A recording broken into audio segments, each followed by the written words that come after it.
Today we're trying a strategy that I haven't done in a while in chimps mode, and this one is going to be the pad zone strategy, which is basically pad fusty plus the tank zone. And first off, let's see if I can start this thing. So you kind of want to be fast with the second sub. So you guys see that red balloon? Yeah, you need to buy the sub as soon as possible, and then you're gonna get the money just right before that guy exits, and you're gonna buy the second sub. So the strategy, as I mentioned, is pad fusty plus the tank zone, and this is an incredibly strong strategy because pad fusty's level 3 rallying roar ability gives a lot of extra damage to all nearby towers, and then when you use it on the tag zone, all of those tags that are coming out of the tower are just going to go ham. They're going to destroy everything. So that's the strategy for this map. It's amazing because both of the lanes converge into the middle, but then again, you're going to need a little bit of time and a little bit of effort until you get going and until you have everything in place. Now, besides the pad zone strategy, we're also going to be checking out the top pad carrier flagship, which also got some really interesting buffs. So let me buy the grape shot first, which is actually a novelty for this map, and I'm going to use the rallying roar for these pink balloons just in case, just to be kind of safe. The way that we would do things before the buff was that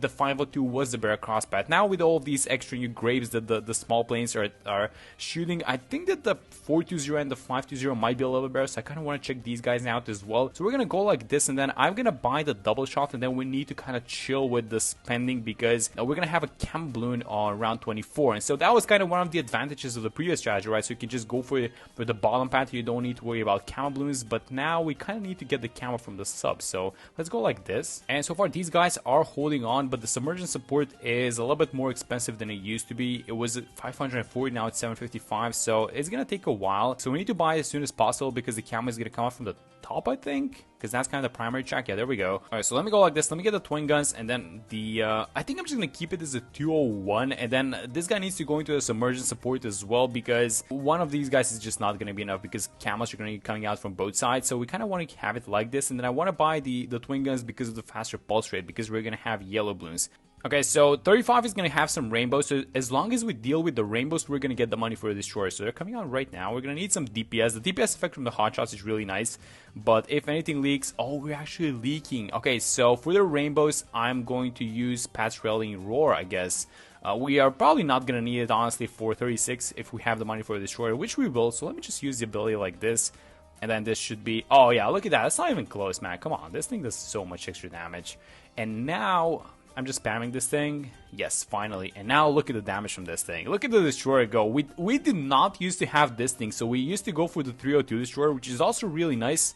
I forgot about the camos. Okay, so we can just submerge these guys, right? We don't have to worry about anything. And yeah, this destroyer is gonna defeat everything by itself. Yes, it is. Okay, so as I was saying, we did not used to have this crosspad. We were going for the 302. So that meant that, you know, it was still a strong tower, but it was missing a lot of DPS. So now with the extra grapes and hot shots, especially them getting buffed by Pat Fusty's ability, this is a lot more extra damage. But I feel like we have stabilized for, at least for the next few rounds, I think. And round 39, so we're going to have to use Pat's ability onto the Moab, and I think that just the destroyer is going to be more than enough. I guess I could just unsubmerge this one for the extra damage, but let's just play this thing slowly, and as soon as the destroyer starts attacking, I'm going to use the ability, and it's going to be nice to get some knockbacks as well, and we did get them, but I don't think they were necessary, just because this guy does way too much damage with Pat's buff. Okay, that's amazing. So I think we can just submerge this guy right now, and then I'm going for the aircraft carrier next. This is going to be the 420, which is the new one, by the way, and also there's a little bit of a price decrease onto the 4th and the 5th tier, which generally means that I guess we're gonna have the top ad like the 5th tier into the mid 50s if everything goes well, right? So let me just buy this thing and let's just see how good and how reliable these guys are, because remember, they did not used to have the grape attack and now they do. Okay, so the first ceramic balloons, and this is gonna be a true test because the map is kind of short and balloons are coming out from both sides, so I'm not sure how much we can rely onto these grapes, and they seem to be defeating ceramics by themselves. So I guess the next test is going to be like rounds like 47 or maybe even 49 actually. Around 49. So we did deal with 47, by the way, but we had a little bit of an issue with the pink balloons. There were camo pink balloons and we weren't decamoing them on time, so I just decided to go for the Bloontorian reactor, which is actually a really nice tower for Pat as well, because he counts as a warrior tower, so he gets 15% cooldown reduction on his roar, and that's gonna be nice, and it's also a little bit of extra DPS. So now we know for a fact that we don't have to worry about 49 because we are gonna deal with the small balloons. And now the question is, how are we dealing with Moabs? Okay, so this is round 52. We're gonna have a couple of Moabs on this round, so I kind of want to take this one slowly. We do have Pat's Roar if we need to use it, but I just want to see how we're doing versus Moab class balloons in general, and then if we can beat like a few of them, which I think we are gonna be. Oh yeah, that was a nice push. Yeah, so this run is gonna have a little bit of RNG, isn't it? So as long as Pat Fusty knocks a Moab or two back, then you know that that Moab is eventually going to get dealt with. But if he doesn't, I guess that's the RNG question, right? Okay, so 54, a couple of Moabs in this round as well. So let's see if we're gonna get some RNG onto this guy. We did not get any RNG at this one. Oh, and look at that. Okay, so actually, for some of these Moabs coming up from the bottom, you do need the RNG from Pat's knockback. So here's what we can do. We can use the ability because I don't think we're gonna need it for 55. So as soon as this guy appears, I'm just gonna use it and just deal with this guy with the Moab at the back. And now that we've dealt with this Moab, I feel like, yeah, we should deal with this one no problem, just because all of our defenses are at the bottom, right? Okay, so 55, wave number 4, and we are gonna have the ability right on time. And this is, by the way, thanks to the 15% cooldown reduction that we have from the sub. And I mean, this thing is just, I don't know, guys, it's coming together by itself. I mean, you could probably buy some other towers, but you need to kind of help yourself out, maybe like a sub, because that's how we used to do it with a 203 sub, just to get some extra damage. So it's round 57 that we finally get the money for this thing, and let me just buy it, and it is time. So it is time, at least, you know what, we've just set the stage for the pad zone strategy. We haven't even started doing this. And so as rounds like 60, you know, round like 63 is approaching, I think that we need to take care of that round first, and then after we kind of stabilize, then we can start thinking about getting the tank zone down and stuff like that. And so it's really nice to have the Ice Tower and Pat Fusty, because Pat is stunning balloons when he attacks them. He also gets the extra attack speed, by the way, thanks to your carrier flagship. And the ice has this aura around it, which is going to be slowing the balloons down, and then eventually everything is going to just be setting, everything's going to be set up for the tank zone eventually. So first off, let me just, I guess I'm gonna buy the snowstorm, right, for round 63. And how do we want to do this? Let's just see how we're dealing with these guys. Oh, this is not looking good. Oh my god. Oh, you know what it is? You guys see that? So there was a change with the aircraft carrier where the darts that these small planes are attacking with, they cannot hit lead balloons. So this is basically an RNG run. As long as you get the grapes to hit a lead balloon, I mean, we somehow, I guess we RNG'd into the first one, so I guess I'm just going to use the ability for the second one. I think this is going to be fine, and then, I mean, we got the ice ability. Are we going to be able to take this down? That's a little bit of RNG, I guess. But let me just freeze these guys, and hopefully the ice is going to be enough. Oh my god, I did not plan for that thing. And yeah, we're going to take it down, but this is just purely luck. I guess maybe you can time the abilities. Maybe you can use like Bat's ability for the first one, and then you can snowstorm on the second wave, and you can maybe get the ability back up for the third one. Okay, so as these rounds are going by, I found a very nice spot for the relentless glue, and it is right here. So it's not bothering anyone. It's not taking, you know, the good space on the right side, and I think that just it being as close to the track as possible means that more balloons are going to get glued. So I'm just going to get the relentless glue now. It's going to be a tower that we're going to have, you know, for the remainder of the game. So it's one of those towers that you're going to buy anyway, so I might as well buy it now. And then here's what I was thinking. I think I go for the MIB first, and then I start upgrading this thing to the tag zone, because this thing does not do any damage to anything. So we're going to have some interesting rounds incoming, by the way, like 75 and 76. So let's see how we're going to do. We do have the snowstorm ability, and I'm pretty sure that we're going to need to use some of Pat's abilities. So this is the first one. We do have lead balloons on this one as well, which is very annoying, I gotta be honest. And also these subs cannot pop them. Let's just take this thing slowly and see how it goes. I think I'm going to use the squeeze, actually. Let's take out one of these guys. And please pop it faster. Yeah, there we go. So the first one is getting dealt with. And you know what? I'm actually... Oh, no, this isn't the one. I thought this was the last one, but there are 2 more BFBs incoming. So here's what I'm going to do. I'm going to use Pat's ability before this round ends. And hopefully it carries over to 76. So we can kind of hit 2 birds with 1 stone. So I'm going to use it now. And then everything should pop. And then it should carry over to 76 just a little bit, so that we have enough damage to deal with these guys. And yes, there we go, that was perfect. So here's what we're gonna do. It's round 77, and we need to time our Pat Roar ability for 78. I'm not sure if this is gonna be enough, but I just don't want to risk it, so I'm gonna use it on both ways. So as soon as these guys appear, I'm gonna use it now. And do we need to freeze? I hope not. Oh no, at the top. Yeah, I just used the ability. I think both of them are gonna come off cooldown, so it's gonna be fine. So let's just kind of combine both just in case. And I want to get the MIB now. And I think it's time, guys. So let's start getting let's get the overdrive. We're gonna get the tank zone, which is a really cheap tower, by the way. It's only 21,000, but when it gets buffed, it's gonna become really strong. So the second wave is coming out in a second, so let's just try and time this ability as well. I'm gonna freeze them. I don't think that we're gonna need any abilities for 79, so might as well use them both. So let's go like this. Let's freeze, and that should be, yeah, that should be more than enough. So let's get ready for a tank zone.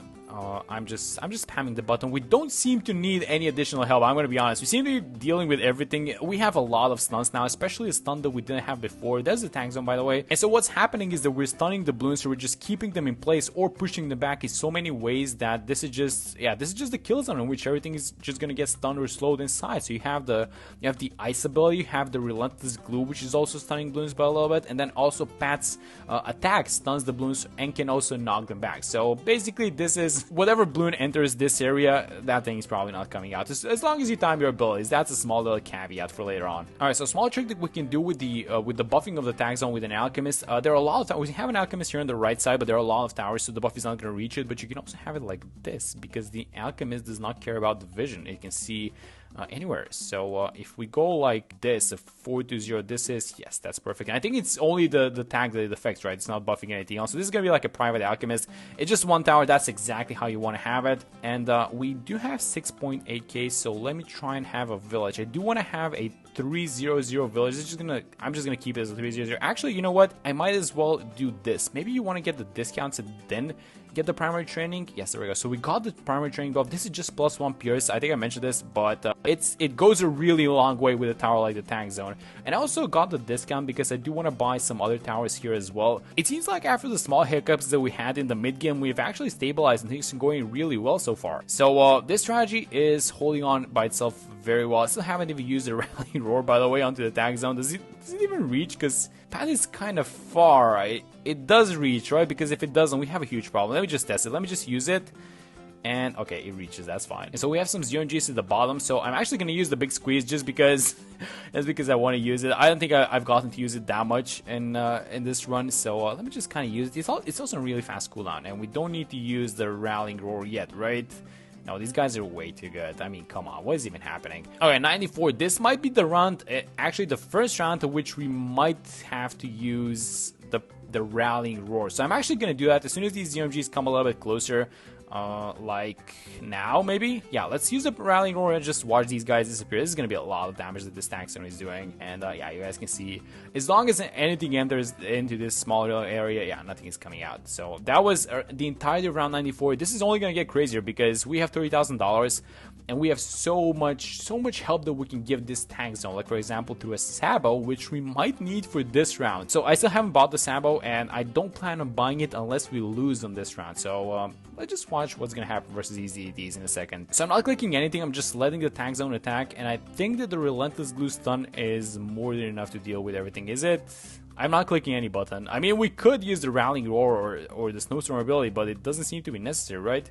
Am I jinxing it? I don't think I am. I think it's actually legitimately dealing with everything, which is, it's insane. You know what? The tag zone is strong by itself, but this is the relentless glue effect, actually. This wasn't the tag zone. Okay, so $26,000. We are going to need to use rallying roar on this round. I guess maybe for the ZMGs or something like that, but let's just kind of see what's happening with these small balloons. I think I'm just going to use the snowstorm now, just to kind of deal with these guys. And we have $40,000. So what do we buy for these $40,000? That's my question. I mean, I kind of know what I want to buy. So I think I want to have something like a Sharon Show's Mortar for 98, and then maybe like a Sabo just in case for like 99 or something like that, and a Spike Storm for around 100. That's the plan. Let me use the Rallying Roar, by the way, just kind of melt these guys, and if I speed things up, oh yeah, look at that damage. Okay, so $45,000. I don't think we should be playing any more games. Let's just not lose. Let's just play this thing like we should. Let me get that thing. Let me just get a Sabo, and then let me also get, I want to have it like this, by the way. This is a Spike Storm, which I want to have like this. And let me actually grab one of these ZMGs because they are fortified, so we can just pop it with Pat and not worry about anything. And maybe I should have grabbed it a little bit earlier. This is going to be fine.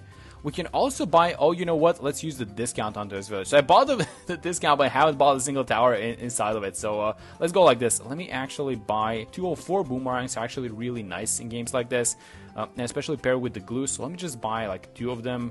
Ideally, I would have liked to have 3. Maybe we can buy 3 in the middle of this round. So let's go like this. And this is basically the setup, guys. You don't need anything else besides this.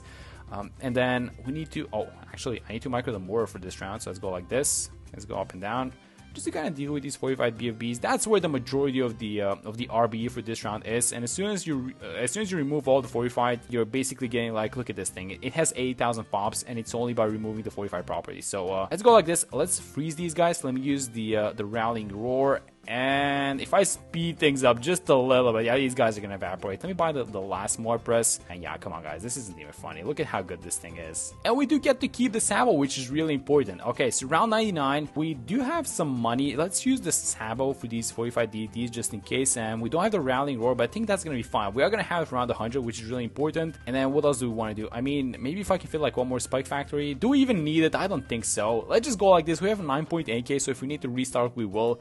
But let's just wait for the ban to come out. Let me just use this thing, and then we do have the Rallying Roar plus the Snowstorm. So as soon as the ban comes out, let me just use it. And as soon as it pops, I'm actually going to use the Snowstorm ability just to freeze the insides, just like that. And look at these boomers, just knock everything back. And that is, yeah, that's going to be about it.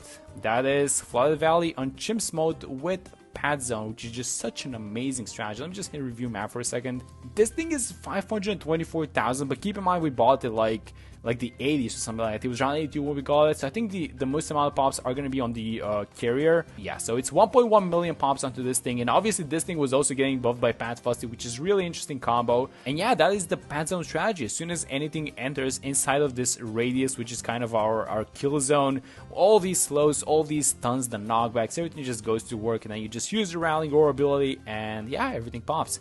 But that's gonna be for this one. Hope you guys enjoyed the video, and I'll see you on the next one. Can one Tack and the Tack Paragon, the Crucible of Steel and Flame, defeat an entire elite boss by themselves? And yes, so far we've tested the Tack Paragon almost extensively, I want to say. So we tested it in free play, we tested it a high versus a low degree, we tested it in combination with other Paragons, but there's one last thing that we haven't tried yet, and that is to see if a single Tack Paragon can defeat an entire elite boss by itself. Now I did decide to make things a little bit harder for myself as well, so we're using Fast Track, which if you guys don't know what it is, it basically allows you to skip 25% of the rounds. And this is actually a bad thing to do in boss events because, well, you are going to use those 35 rounds to farm. And in this case, we're just going to jump into the game as if we haven't done any farming. So this is actually a very bad idea to do on elite bosses at least, but we're going to do it. And yeah, let's see if we have everything. So I want to start with the NG, the Balloon Trap, get a little bit of extra cash with it. And then I think I'm going to have a Tack like this. Let me just buy like one more farm and that should be good to go. And yeah, let's see if this is the setup that is going to allow us to make things happen. So I just bought like a single farm. Hopefully the engine and the trap is gonna make enough money because the goal for the tier 1 is gonna be straight up a Tack zone, which is super expensive. And actually we're facing our first problems. It is gonna be the count balloons on 36. So here's what we could do. We could give the engine the count potion, but I actually don't want to do that because if we leak these guys, we're gonna have camos on 37. But the count potion will last for 5 rounds, so it should be 37 through 42. So we're gonna catch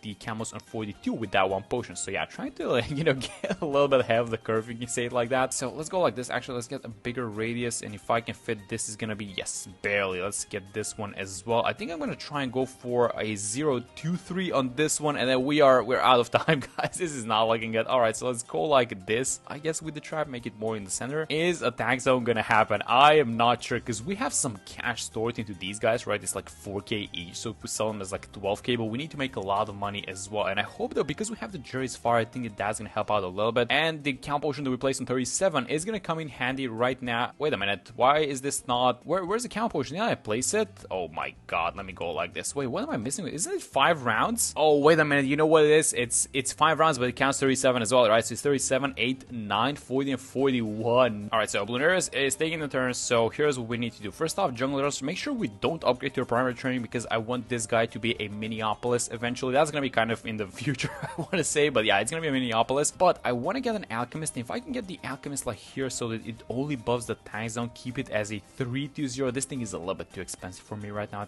We're just gonna keep it as a 320. Yeah, let's just chill for a second, but as soon as we hit 7k, we sell all of these farms. So that's the first wave, actually. Oh no, we're not defending this thing. Okay, let me just be quick with the selling, get this thing going, and then, oh my god, I think we're gonna need a Maelstrom. We don't have the money for a Maelstrom though. Let's just make sure we beat some of these balloons. Oh no, that's super late. Can I catch it?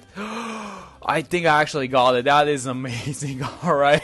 So as long as I get a Maelstrom like over here, maybe just get it closer towards the center so that we can survive. Yeah, just like that, and so that these blades can actually do some damage in the middle. And I think that we were fine actually. Although one more Maelstrom left. Let me go like this. I see some leaks. I don't think that's too many. We can hold off with these guys. I see a camo balloon. Oh my god, this is not looking good, guys. Some camos making it through. I see a lot of balloons incoming. That's gonna be the last trap this one has to defend, and hopefully it does. And that is 8 lives. Oh no, that's a huge wave. I think we can actually do this, believe it or not. Alright, so 2 Maelstroms left. Let's actually try and be patient. Maybe there's a little bit of RNG going with this thing. I wish we did. You know what I wish we did, actually? I wish we got a primary training village, which is going to add just +1 pierce, but that +1 pierce is going to do wonders for our tower, I think. So hopefully this is a little bit better than last time. I don't mind leaking these camos, but as long as it's just camos, we should be fine, I think. So yeah, there we go. The boss is getting defeated. This is the last Maelstrom, by the way, so hopefully this holds up top. That's a lot of balloons. What can we do for these guys? Maybe something like a really quick glaive ricochet just like this, and that's bam. We actually get it done. I can't believe this thing. Alright, wait a minute. I'll start off. Yes, there we go. And that's exactly why this is a bad idea on elite bosses. It's fine on normal bosses, by the way, but it's like terrible on elite ones. So let's sell everything and let's go like this. Let's make the Minneapolis, and then let's place, I guess, just like start placing a couple of farms where you're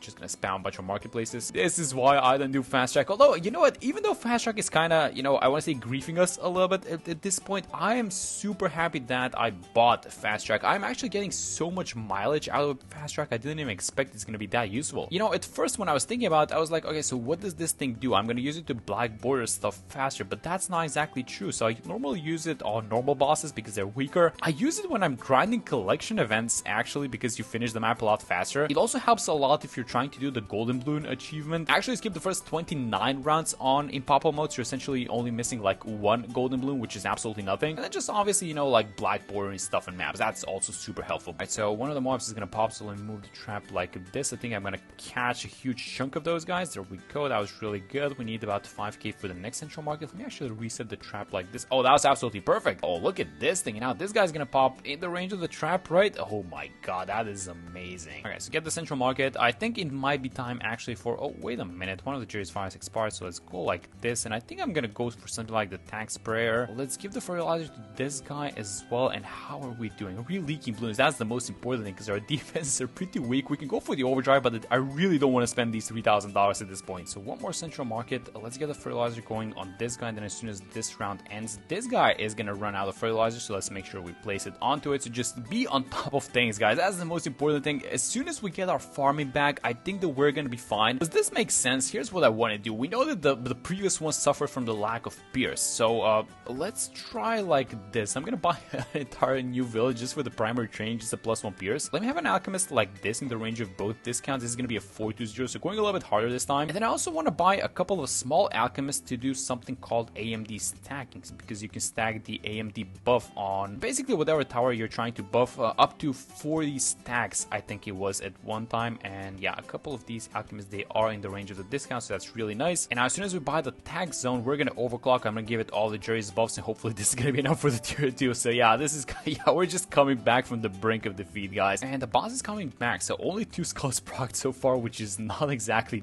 that good, not exactly what you want to see. And then we have 5 of these guys, which each sell for $17,000. So essentially, when we're at like 55 to 60k, we can allow ourselves to sell all of these central markets and go for a banana central. That's where the farming is going to stabilize. But first off, we need to defeat the boss, and so far it is not looking good, because I feel like he's like, the boss is on top of the Tack zone so far, and that is actually not a good thing, because look at what's happening up top. Like, it's like entire waves of balloons incoming. All right, so this is it. Is the pierce gonna hold is the most important question, and oh, it doesn't seem like it's holding. Let me just try and fix it with Geraldo and see if the blade trap is gonna save us again. Yeah, it did. Yeah, 3 skulls left, and this is like a skull already on the field, and this is, I hope we defeat this one, by the way, so that we can at least save some of the blade traps, and that doesn't look like it's happening. So let me use a blade trap like this. I think we're gonna need some additional help, guys. I think we're gonna need some damage amplification, and the cheapest way to do it is actually just gonna be the glue storm, which is gonna be slowing balloons down as well, so might as well do it, right? Let's go like this. Let's make sure to overclock it. Are we missing some buffs? Nope, that's about it. And again, this is gonna be, oh, we actually restocked one of the blade traps. Look at this thing. That's really good. Right on time. We're spending a lot of cash though. We could have had the banana central at this point, but we don't, which is completely fine, I guess, as long as we defeat the boss, because that seems a little bit more important. Let's make sure we fertilize our farms. I see a bunch of balloons coming on their way back, so I think this is a good time for the glue storm. So +2 damage. Let's make sure we overclock, and hopefully this holds. Like, we are gonna need this Tack zone to go into overdrive essentially. So hold on, the summons. Yes, I think we actually held the summons. All right, that's really good. Okay, so the next problem that we have is just the fact that Blunaris is going out of the range of the Tack. So I'm actually gonna move the Tack, and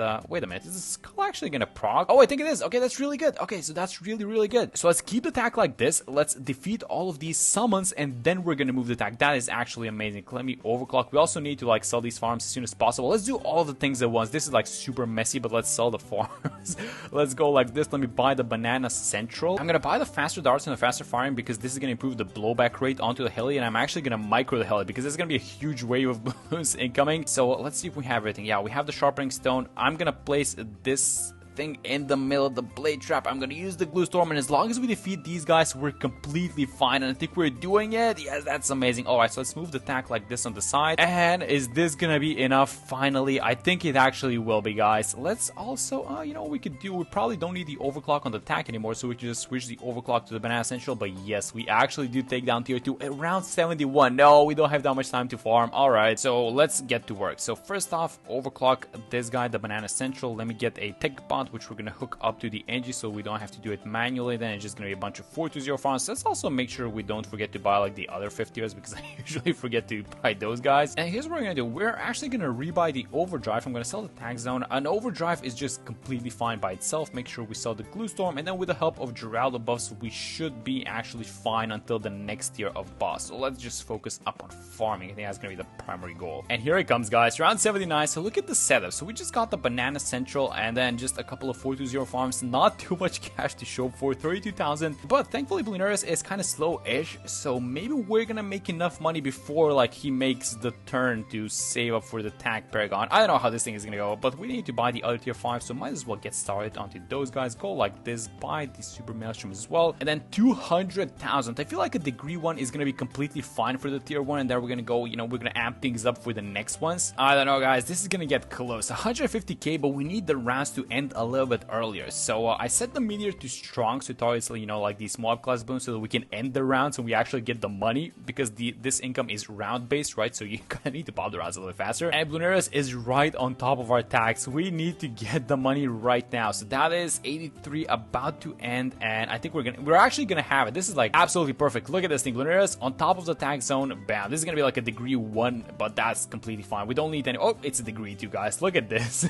No, it's completely fine. So I think this is gonna be more than enough. I am gonna save the super maelstrom for all these summons, so just like this. We do get some camo detection thanks to this sub, because remember the Tack Paragon does not have camo. And let's actually, oh, it's automatically set on strong, so yeah, let's use the meteor and let's see how much damage it's gonna do. Oh, that's huge damage. Actually, that's a lot of damage that this thing is doing. But keep in mind, this is like only a tier 3 boss, but thankfully this thing is looking like it's gonna happen. That's the most important thing. And also something else that I'm finding comforting is that we are dealing with the summons, or at least so far. Let's also not forget to farm, by the way, so let me just get the Wall Street over here in the middle. Yeah, tier 3 is not even looking that bad. I mean, considering what we went through for the tier 1 and the tier 2, like this is absolutely nothing. I'm actually enjoying this. Like, this is actually good. Yeah, so one more meteor and I think we have it. Yes, so let's pop this thing. We do have a super maelstrom ability. I'm gonna save this thing for the last skull, and then that should be about it. So here come the last summons. I'm gonna use the super maelstrom. Let's get rid of these DDTs, and as soon as these bad balloons pop, yes, that's gonna be about it for this one. Although we need to be very careful with the placement for the next ones, because it's not gonna go as fast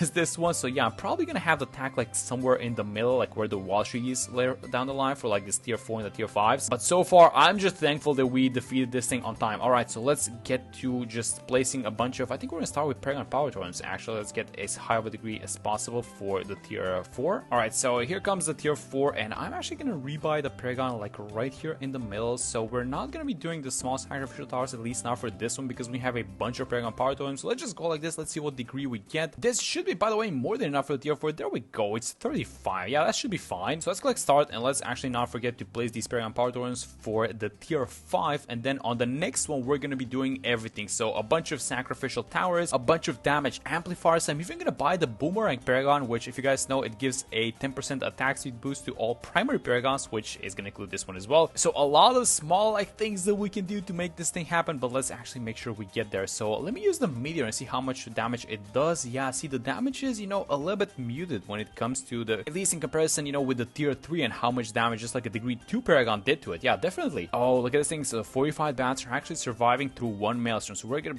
probably need at least like 2 maelstroms per skull, it looks like. Yeah, so that's gonna be skull number 2. I feel like it can, as long as we give it camo detection, but I don't want to buy the Ninja Paragon, because the Ninja Paragon has this passive effect of slowing all balloons down and actually taking a level of HP from them. And on top of that, it's gonna throw the charge onto Bloonerius. So even though the ninja would have been like a fun Paragon to have, we cannot buy it, unfortunately. Alright, so here it comes. The boss is gonna be on top of the Paragon in a second. Let me use the Super Maelstrom ability because I see some DDTs actually going out. So let's see if this is gonna make a difference in the damage, or at least how much of a difference it's gonna make in the damage. So let's wait for the meteor, and then we'll use the meteor in combination with the Super Maelstrom, and that should be fine for the second skull. And then go. Oh, the meteor is not actually, yeah, it's really not doing that much damage, but I'm gonna use the Super Maelstrom anyways, and let's see if we can clear out all these 45 bats. So the boss is right on top of the Paragon at this point, so this is like max damage at this point, and even the small little fumes from the sides are attacking as well. When these 45 bats pop, I'm gonna use the Super Maelstrom ability, or actually, are they even popping? Yeah, I think we should use the ability right now. I was trying to time it with the last skull, and I think, yeah, like right now is the time, and so yeah, we are gonna clean this thing out, but it's not looking too hot for tier 5, guys. I'm gonna be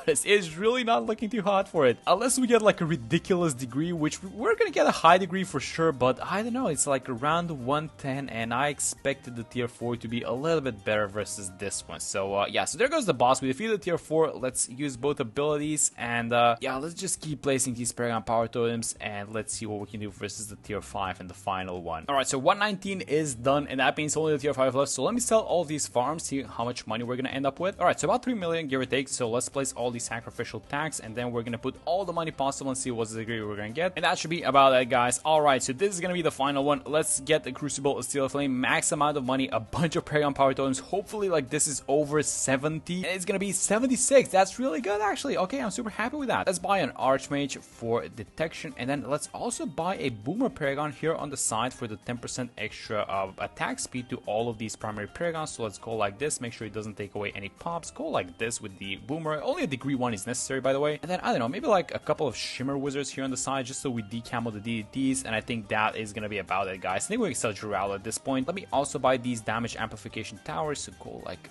this, and that is about it, guys. I don't think we can do anything more than this, so let's see if a degree 76 stack can defeat tier 5 Bloonerius. Oh, by the way, we can actually do this. This is one of my favorite things to do, is just hooking up a tech bot to the Tack Paragon, and all these abilities are gonna go out by themselves. And so the only thing that we have to do is just watch if this is gonna be enough damage. Yeah, definitely you can see the uptime on the Super Maelstrom being a little bit higher than the previous tier, so a lot more damage being dished out, or I should say in a larger area. I'm not sure how much of a damage improvement it is when you use the ability, but there goes the first skull. Alright, so 45 bats need to go as soon as possible. Like, these guys are probably gonna be the most annoying things out of everything, and if like some of these DDT spots make it past the Tack Paragon, I'm not sure we're handling those. So yeah, this spot like right here when Bloonerius is below the Tack, and when it goes above the Tack as well, is gonna be probably the spot to which we can do the most amount of damage to it. So let's just make sure we use all the abilities. I, by the way, turn the effects down a little bit so you're not seeing the Glue Storm, but it's getting activated. Alright, so coming back, this is gonna be skull number 3.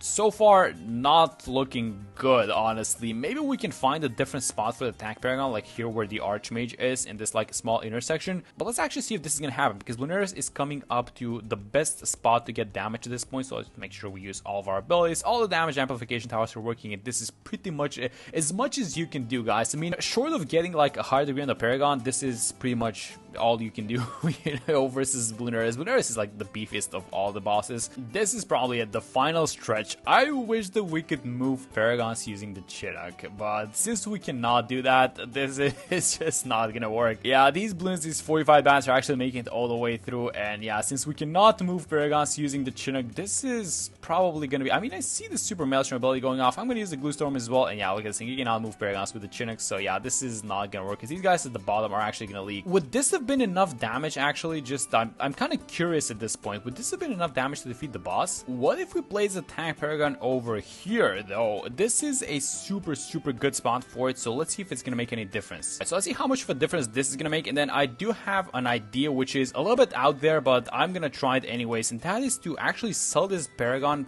keep placing a bunch of Paragon power totems, and then rebuy the Tack here towards the bottom side if necessary. So first off, we're gonna have at least 3 spots in which we do a bunch of damage to the boss. This is gonna be number 1, by the way. So Bloonerius is right on top of the Paragon, so he's taking as much damage as possible at this point. So the expectations for this one is for the damage to be a little bit more front loaded. So we're gonna do a lot of damage now, but when Bloonerius is on the right side, that's when the damage is gonna start slowing down a little bit. So I expect him to actually get popped on his way back onto this like semi-vertical track coming out from the right side. That should be when he gets popped, but this is definitely, you know, looking better than last time, and it's obviously expected that it works like this, right? Alright, so coming back, we're gonna have a bunch of abilities, so get the meteor going, get the Super Maelstrom going as well, so that's gonna be a lot of damage combined. And I feel like, yeah, definitely 3 skulls getting procced before he even makes it on the top track. This is actually a lot better than last time, definitely. You know, so far, look at how the damage is going halfway through. This is absolutely amazing. Maybe, you know, we have to be a little bit more mindful with the placement of this tank Paragon. Maybe it still works a little bit like the Tack zone in a sense that you want to have it as close to the balloons as possible. Maybe this like Super Maelstrom effect is, well, a little bit deceiving in the way that it does the damage, right? And I think it's all gonna be on the way back, guys. That is gonna be a photo finish at this point. Yeah, let me just keep placing these Paragon Power Torrents. That's gonna be super important. Alright, so the second to last call getting proc, this is really important so the Bluneras and the small summons are separated a little bit. That's really good so that we don't have to deal with all of them together. So I feel like we're actually, oh, look at this thing. These guys are actually kind of making it a little bit further, these DDTs. This is gonna be probably the last spot in which we can do like this ridiculous damage to the boss, and after that it's not gonna be looking good. So you know what, we might as well get ready for the last purchase, but let's make sure we don't buy the tier 5s actually, because there's this like monkey knowledge where if you don't have the tier 5s, it gives the Paragon a lot of extra attack speed. So let's make sure we don't get them. Okay, this is the last call proccing. I don't see any abilities ready. That is not looking good. Can we do something to stop these guys? Yeah, I know what we can do. Sell the Paragon. Yes, sell the Paragon immediately. Let's go like this. Let's rebuy it here at the back. I think we have everything. What's the degree on this one? Hopefully. Oh my god, I can see some ceramics leaking. Can I save that with like a this like a balloon impact? Oh my god, I think I actually saved it. Wait, did I though? We're gonna need some camo detection because these guys at the back are gonna spawn camo balloons. Let's get the meteor going. Let's hook this thing up. No way. Alright, so we're back and pretty much doing the exact same thing, but I'm gonna buy the Paragon a little bit earlier, and I want to be ready with some towers to stop the DDTs because I feel like if we stop the DDTs, we're probably gonna be fine. So it's gonna be the balloon crush, but do we want to like fortify it a little bit more? Maybe buy something like this, the Icicle Impale. The only thing that we need to do is just to stop the DDTs, and that is it. We don't need anything else. And by the way, the last call is proccing, so where is the tank Paragon? It's like this. I don't want to sell it right now. Okay, so let's just wait a little bit longer, but also make sure we're a little bit better than last time. So you know what, maybe I sell it like right now. Okay, so before we get a bunch of these pops, so let's go like this. I think I placed a decent amount of these Paragon Power Totems. That's gonna be a 71, so a little bit worse than last time, but let's see how it's gonna go. Yes, okay, so we're stopping all these guys, really important. And now it's just gonna be the final stretch. Is the damage gonna be enough? About 2.7 million HP remaining, and yes, I feel like we might actually have this thing. Let me actually just move all these damage amplification towers like here towards the front. Alright, so there we go. We just needed to stop all these summons, like these super fast DDTs, and that was all it took. And I'm pretty sure that we actually do have this thing. And it took a while, by the way, which goes to show that the tank Paragon is not exactly, you know, one of the best Paragons in the game. It is doing pretty much in lines of expectations. So yeah, super happy that we made this thing work. So yes, Tack actually did beat Bluneras. It took a while, and it took a lot of suffering, especially just because we suffered through the first 2 tiers, and then the last one a couple of restarts and some restarts on the Paragon, but we actually get it done. And that was a super fun video. Hope you guys enjoyed it. Thank you so much for watching, and I'm gonna see you on the next one. So the Tack Zone got yet another nerf, but this time it's not a direct nerf to the tower or any of its pads, but it's a nerf to Geraldo and his sharpening stone that actually affects the Tack Zone by itself. So just to get everyone up to speed, the Tack Zone is a tower that has been consistently getting nerfed in the past few updates. They reduced its range, they reduced the damage it does, they reduced the pierce, and wait a minute, are we fine on this one? I think we are, but we're gonna have yellows in the next one. And as long as we deal with this, and see, this is my dilemma. I'm kind of trying to save money for Geraldo, but at the same time, I'm not sure if I should be getting the Tack Sprayer. So I think we're going for Geraldo first, and I'm gonna have Geraldo here on the right side. And as I was saying, with all of these nerfs, Geraldo's sharpening stone actually became a really important part in buffing this tower and a part of these strategies. Okay, so let me get the Tack Sprayer now. Let me tell you guys how the sharpening stone used to work like. So it used to give +1 pierce, and then at Geraldo level 15, that one got upgraded to, actually it just got an additional buff which was +1 damage. So it was +1 pierce and +1 damage. That's the old one, but the new one doesn't have the damage component, and it is just a, by the way, is this gonna be fine versus these? Oh, we don't have, I was gonna place the glue, but I'm not sure if this is gonna be fine versus the pink balloons. I hope it is. I think it is actually. The spot is really nice, so as long as the pierce holds, which I think it will, yeah, there we go, we're fine. And the new one actually just gives a flat +2 pierce, which is actually really important because as you guys can see, all of these tags coming out, when you give this tower +1 damage, every single one of those tags gets buffed. And when the tag zone, you know, just throws out tags from all the sides, you can kind of see how much damage it's missing. It's only +1 damage, but the tower itself does 1 damage, so it's essentially, you know, it was essentially double damage that you were getting this tower. So the question is the tag zone still good, and what is the correct crosspath now with the new sharpening stone?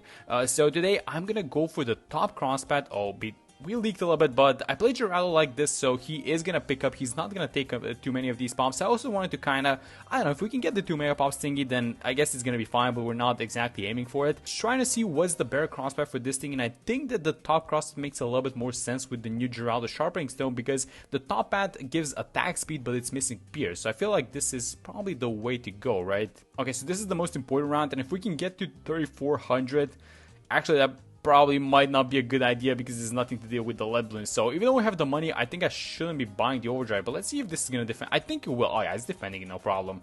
Okay, so but I should actually get the Alchemist now, so I'm gonna have the Alchemist like this. And yeah, if I bought the overdrive, we would not have had the money for this thing. But let me get the AMD just so this thing can buff, so they can pop the lead balloons.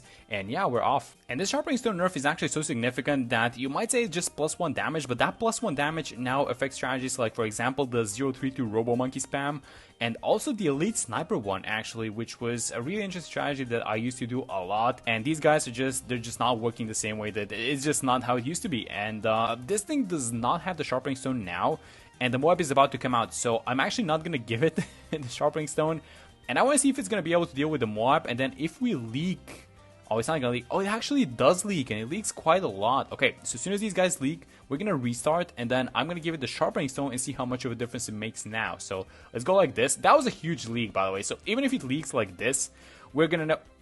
Oh my god, what?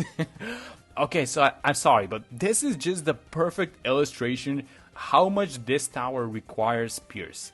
It's attacking super fast. It's doing, well, at least for these early on, it's doing the damage, but it's just starved for pierce. It just needs extra pierce, and this is why I wanted to go for the top hat, because what Ninja Q was trying to achieve with these kind of rebalancing and also the nerfs of the top hat and just the tag zone in general, was they wanted to make the millipede a lot more attractive for people. Let me just buy the strongest team, by the way. And while they did succeed in making the millipede, the 025 tag zone, a lot more attractive, it was at the expense of the top hat. So now maybe with this Sharpening Stone thingy, maybe the top hat is again going in favor. I don't know. I mean, I kind of have a feeling that this thing it's not going to be as good as it used to be, but it should be, you know, nice. We're going to see how it goes. And as you would expect, you know, these 40s are absolutely not a problem for this tower. I also bought a 320 Village. I got a 420 Alchemist, and I think we have, yeah, you can't exactly see it because the money's there, but we have one more round left on the Sharpening Stone, and 49 has a bunch of balloons incoming. It's a bunch of green balloons and ceramics underneath, and this is just gonna deal with it no problem. And if we didn't have the Sharpening Stone, I'm not sure if it was gonna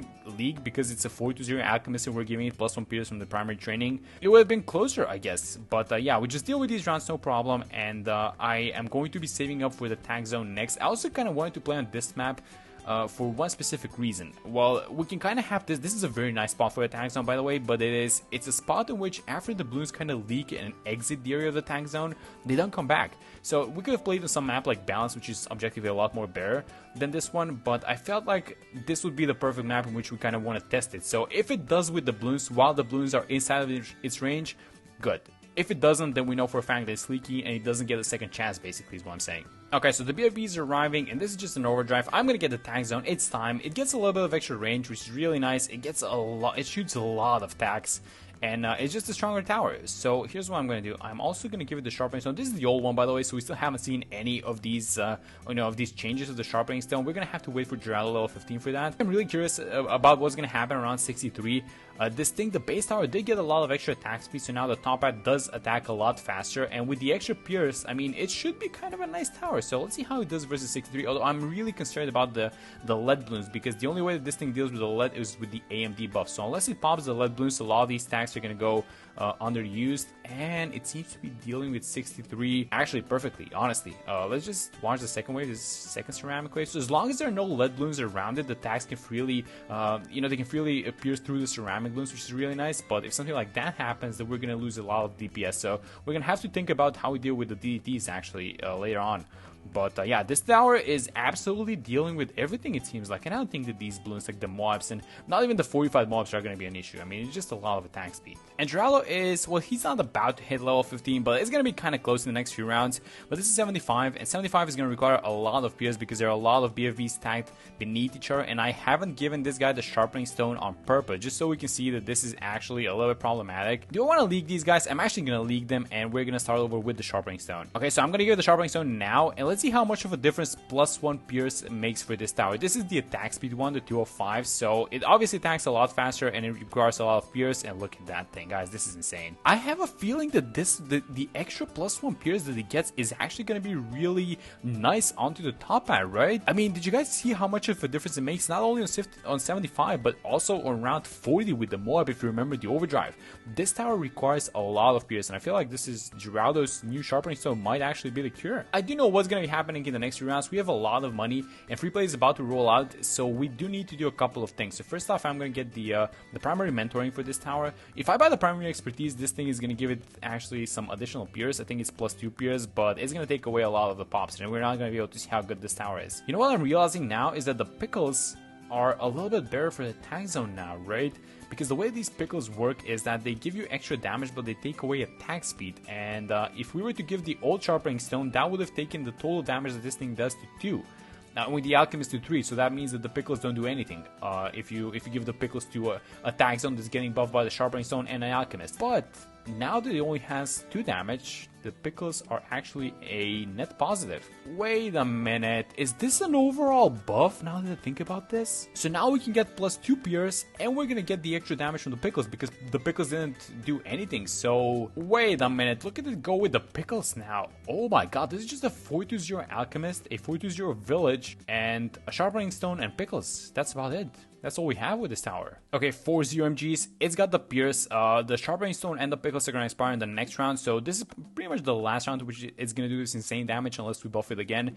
And it is dealing with 4 ZMGs thanks to the extra Pierce plus the extra damage. Yeah, this tower is... Okay, so let's see how good it is without any of these buffs, by the way. Is it going to leak? It's just a 205 with the 420 Alchemist and a 420 Village. That's about it. And it is actually leaking. Okay then, so let's renew these buffs. Let's actually... You know what? Let me just give it the Sharpening Stone and not give it the Pickle, and let's see if it's gonna leak. How much of a difference does +2 Pierce make? It makes all the difference in the world, doesn't it? Oh yes, look at that. +2 Pierce, baby. Come on. This tower requires so much Pierce. I'm gonna give it the Pickles again. Okay, so here's what's happening. DDTs on the next round. We have a lot of money. I haven't spent any of these guys on purpose. And here's what I want to do. I think... Oh, I'm a little bit late maybe to the party in getting just a glue... I should do this. I'm a little bit late. I should have done this a little bit earlier, but I want to get a glue storm. Yeah, as soon as these appear, I just want to use the ability. And yeah, this is going to be because I don't want to buy a Millipede Village, but we are going to need a little bit of damage amplification, which works amazing with the tank zone. And it's also going to make the Pickles a bad buff, right? Because the damage that this tower does is not going to get increased. So we don't want to be pickling it if we're using the Glue Storm. So I'm just going to stop doing that. I think that the new Sharpening Stone is actually a little bit more helpful. It's like an overall nerf, but it's a little bit more helpful for the top pad than it is for the middle one, right? Because the middle one has like 8 Pierce, if I remember correctly. So that extra Pierce is not exactly doing too much. You give it like +2 Pierce. Yeah, it's questionable at that point. How do we want to proceed after this? I mean, maybe we can just get an overclock, which is again a cheap tower that you would normally have. Wait a minute, we're leaking. Don't ask why Geraldo has the genie on it, by the way. Just don't worry about it. And round 95. So for 95, we do have the overclock. We have everything ready, by the way. And I think I'm just probably going to use the glue storm only when these ETs appear. And then if we start leaking them, we're going to go round 2 with the overclock. So let's use the ability now. Oh, actually, that might have been a little bit early because the ability might run out. So let me use the rejuve just in case it runs out and there's still the ETs on screen. So let's go like that, and I feel like it is gonna last, isn't it? It's gonna last, right? Yep, it was right on time, and we didn't even need to overclock. Okay, so we're gonna have 2 45 ZMGs on this one, and then obviously 98, 99, and 100 are the most important rounds. So here's what I'm gonna do. I'm just gonna use the glue storm because this thing's going super fast. We also have the rejuve, and Geraldo is... Oh, he's level 20, so we only have 1 rejuve. We have to remember that. And these guys just disappear. That's thanks to the extra attack speed. And so here's what's going to be happening on this round. How are we standing? It's only 1 rejuve. Okay, so I'm kind of paying attention to that because I do want to get 2 overclocks and 2 glue storms if necessary. So I'm going to get the glue storm now, and I think I'm actually going to overclock it. This is going to be the first overclock, and I do want to overclock basically up until the end, right? So let me just check the pops. It's 1.6 million, and I don't think anything else is taking pops. But 98 is finally... Oh, look at that. So 98 is finally winning the battle against the tag zone. It is leaking a lot. I mean, this is not even close. Come on. Wait a minute. What am I talking about? The Sharpening Stone ran out. Okay, so if I use the Sharpening Stone, how much of a difference is it going to make? Wait, it ran out actually. Okay, so let's overclock now. Let's use the Glue Storm. How much of a difference is the Sharpening Stone gonna make? Because we leaked basically the entire round last time. It actually ran out. We're still leaking, by the way. But are the leaks gonna be less severe this time? Let's use the Glue Storm again. I mean, it's still kind of bad. Yeah, it wasn't the Sharpening Stone. It's just round 98. Right, so I just noticed the pops on the Alchemist. I completely forgot about this guy. And he's got 36,000. So 2 Mega Pops thingy is not happening. But that gives us the green light to do this. I'm going to get a Super Brill. And this thing is going to amplify the damage like crazy onto the Tack Zone. This is, by the way, the perfect combo. This is how you want to play with the Tack Zone. I'm going to get the Glue Storm in right now, and I'm going to overclock it. And I have a feeling that... Oh, let me just not forget to do this. I have a feeling this is going to be more than enough, honestly. But let's see how it does. I think it's going to do amazing, right? I think just nothing's going to get past the... Okay, maybe things are going to get past the first bend. But so far, it's looking... Oh my god, it's actually leaking still. I mean, it's not a lot, you know, in comparison to last time. This is just, like, marginal leaks, but it's still leaking a little bit. We're gonna take it, actually. So, how do we want to deal with these guys? Let me just give, like, let me just do this. Let me just get Jerry's Fire like that. And, it's actually really good that this balloon is leaking because it's gonna give time for the cooldowns to come off, actually. And, there we go. So, we're gonna get the Glue Storm in a second. I'm gonna overclock now. We do have the Super Build, but I'm still gonna use the Glue Storm ability. I know that these guys are gonna get deleted. And yes, so let's do this. Let me get the cooldowns back up on everything. Let me overclock again. And are we doing everything that we can? I feel like one more Glue Storm and that's about it, right? We are buffing it with everything that's necessary, and it's just gonna evaporate the bad balloon, and nothing is gonna leave because not too many balloons are inside. And yes, the Tack Zone is still an amazing tower. It looks like it is just a great tower, guys. And I feel like this buff didn't do too much. It might even be a little bit helpful because it adds +1 Pierce, and the top hat needs a little bit extra Pierce. So I guess if you're running Gerald, you should probably be going for the top hat, right? But at least that's what I'm getting from this thing. I would love to hear what you guys think about this Tack Zone and have you played with it. And yeah, that's gonna be it for this one. Hope you guys enjoyed the video, and I will see you on the next one. After a very long time, finally we're seeing Elite Dreadbloon back on the menu, and I cannot be more excited to fight this guy because, well, for the first time we have for the first time in a while, I should say, we have a brand new Paragon. It is the Tack. Now, I know that what I'm doing here doesn't exactly look the best. I'm leaking the entirety of the first round, but they're not allowing us to have Dart Monkeys in this one. Actually, the modifiers are pretty interesting. I would say they're very well thought of. So no Dart, no Boomer, no Ace, and no NG, so a lot of these Paragons are getting banned, but at the same time, keep in mind, this is Dreadbloon. So Dreadbloon requires you to have towers from multiple categories, and that means that, well, the more towers you ban, the more annoying it's gonna get eventually. So yeah, let's get Quincy like this. I think we're just gonna do a Quincy start, and then eventually we're gonna make this into the Tack Paragon showcase. We're gonna have to combine it with something else. This is a really devious one because well, they allowed, for example, these military Paragons, like for example the Sub and the Buccaneer, but there's no water to place them, so we're gonna have to do some Mermonkey shenanigans if we want to do that. They also left us these Magic Paragons, by the way, which I guess it's nice, but there's no use of having towers from one single category, well, because this is Dreadbloon and we need to get some towers or some damage, I should say, from different categories. This is a very OCD map for farming, by the way, because you can have a single village and you can place these farms in such a way that you're just gonna get every single farm in the range of a discount village. So you have one like this. One is hidden behind the trees, and then you can have like 2 more here on the side and a village in between. That's just amazing. Actually, just a second, I forgot that this is Dreadbloon. So a Let the Gold and a Rubber to Gold are, well, more so the Let the Gold is gonna do a lot of work on this one, just because all of these Zebras are upgraded to lead balloons. Leads are fortified leads and so on. So yeah, you get a lot more lead balloons basically versus Dreadbloon, and you can just make a lot of cash with the Let the Gold. So yeah, let's get that guy first. Let's go back to buying a couple of marketplaces first. So yeah, this is how we're gonna be farming. I'm not gonna be farming too hard on this event just because I really trust in the Tack Paragon, the Crucible of Steel and Flame. Honestly, I should have done this a lot earlier, but yeah, let's just get it done while we are ahead. So let me get the Minneapolis, and then let's rebuy all of these marketplaces first. So let's go like this. Let's get the spots going because we have 3 rounds left to go before the boss appears, so we can actually make a decent amount of money until then. That's gonna be 2 marketplaces. Look at just this. Look at the Let to Gold and the Rubber to Gold. Actually, I upgraded to the Rubber to Gold. Look at that guy go on the side. He's making so much money with these lead blues, and that's gonna just allow us to buy so many more marketplaces than usual. Alright, so in comes the tier 1, and we are a little bit underprepared for this one just because we spent all of our money into farms. Like, this is just like a wildfire. I should probably get this guy to the Monkey Sense just because we need some extra camo detection. This is just a Rubber to Gold to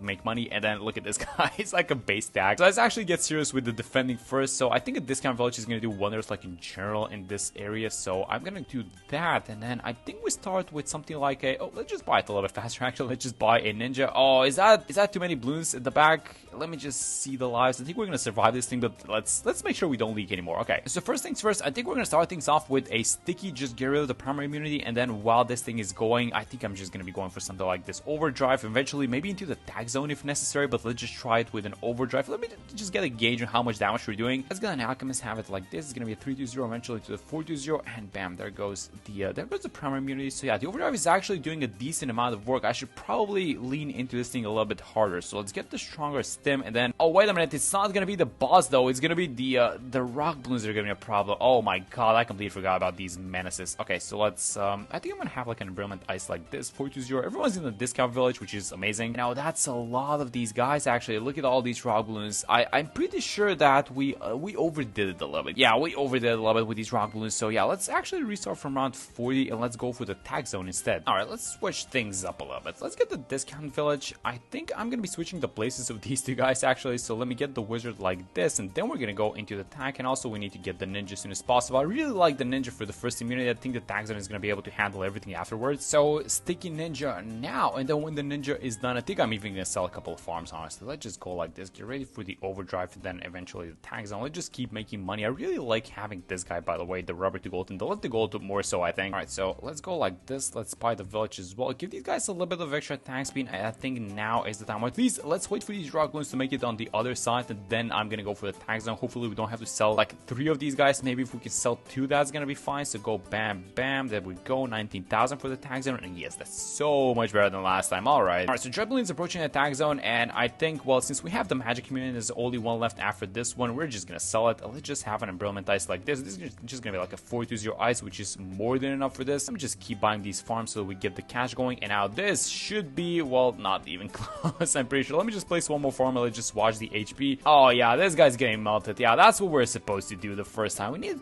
to just like switch up the placements of these guys and maybe just sell a couple of these farms. I got greedy a little bit, honestly, but yeah, there we go. The tag zone is just gonna eat this one up. I can't even wait to see what the tag paragon is gonna do later on, but there goes the tier 1. Alright, so let's sell the tag. Let's go like this. Sell the Berman as well. Let me get the Dragon's Breath, which is gonna be really good in defending, and I think I'm just gonna be going for a couple of central markets into the Banana Central, and yeah, just everything going super well so far. I mean, we've got Quincy for, I guess the purple, he's just like nice in this portion of the game. We also have some abilities, he's leveling quickly. We have this thing, the Dragon's Breath, amazing tower, getting buffed by an alchemist. Everything is under range of a discount village, and we have this guy making money. So so far so good. We had a little bit of a hiccup for the tier 1, but we're doing amazing so far. So yeah, let's go like this. Let me sell all of these guys, by the way, because it is time for the Banana Central, which I'm pretty sure we do have the money for. Yes, there we go. That's very good. We cannot overclock it, by the way, because there's no NG, so I guess it's just gonna have to go like this, and then just surround this guy with a bunch of 420 farms. So looking at the available towers, actually there's a tower that's always banned versus, well, not always, but generally banned versus Dreadballon. It's just because it's really good versus it, and that tower is the Carpet of Spikes. But now we can use it. Yeah, look at this thing. Look at how good the Carpet of Spikes is. Yeah, this is exactly why this thing is banned versus Dreadballon, and also why it's banned versus Lich, because it's really good versus Lich as well. Yeah, it's just destroying it. Let me actually just keep buying a couple of these BRFs while we're waiting, because there is, well, nothing better to do at this point. So yeah, I'm just gonna have this guy actually not as a BRF, but I'm gonna have it as a Wall Street, so it collects from all of our farms like this. Then how is everything looking? So it's round 66. That's, you know, a little bit, I don't want to say concerning, but that's the thing that you get with the Carpet of Spikes. It's gonna deal with everything. It's gonna deal with the rock balloons and the boss itself, but it's a little bit slow for sure. So let's get rid of the military immunity actually, and let's switch to the Mad, which should be a little bit faster. I don't know if you guys are paying attention to these balance changes, but the Mad is actually a lot weaker than it used to be. It used to do 550 damage per attack, and now does 450, which is, well, a little bit annoying. I think it's gonna be mostly noticeable versus these bosses, because obviously that's what the targeted, I guess, nerf was about. So let me just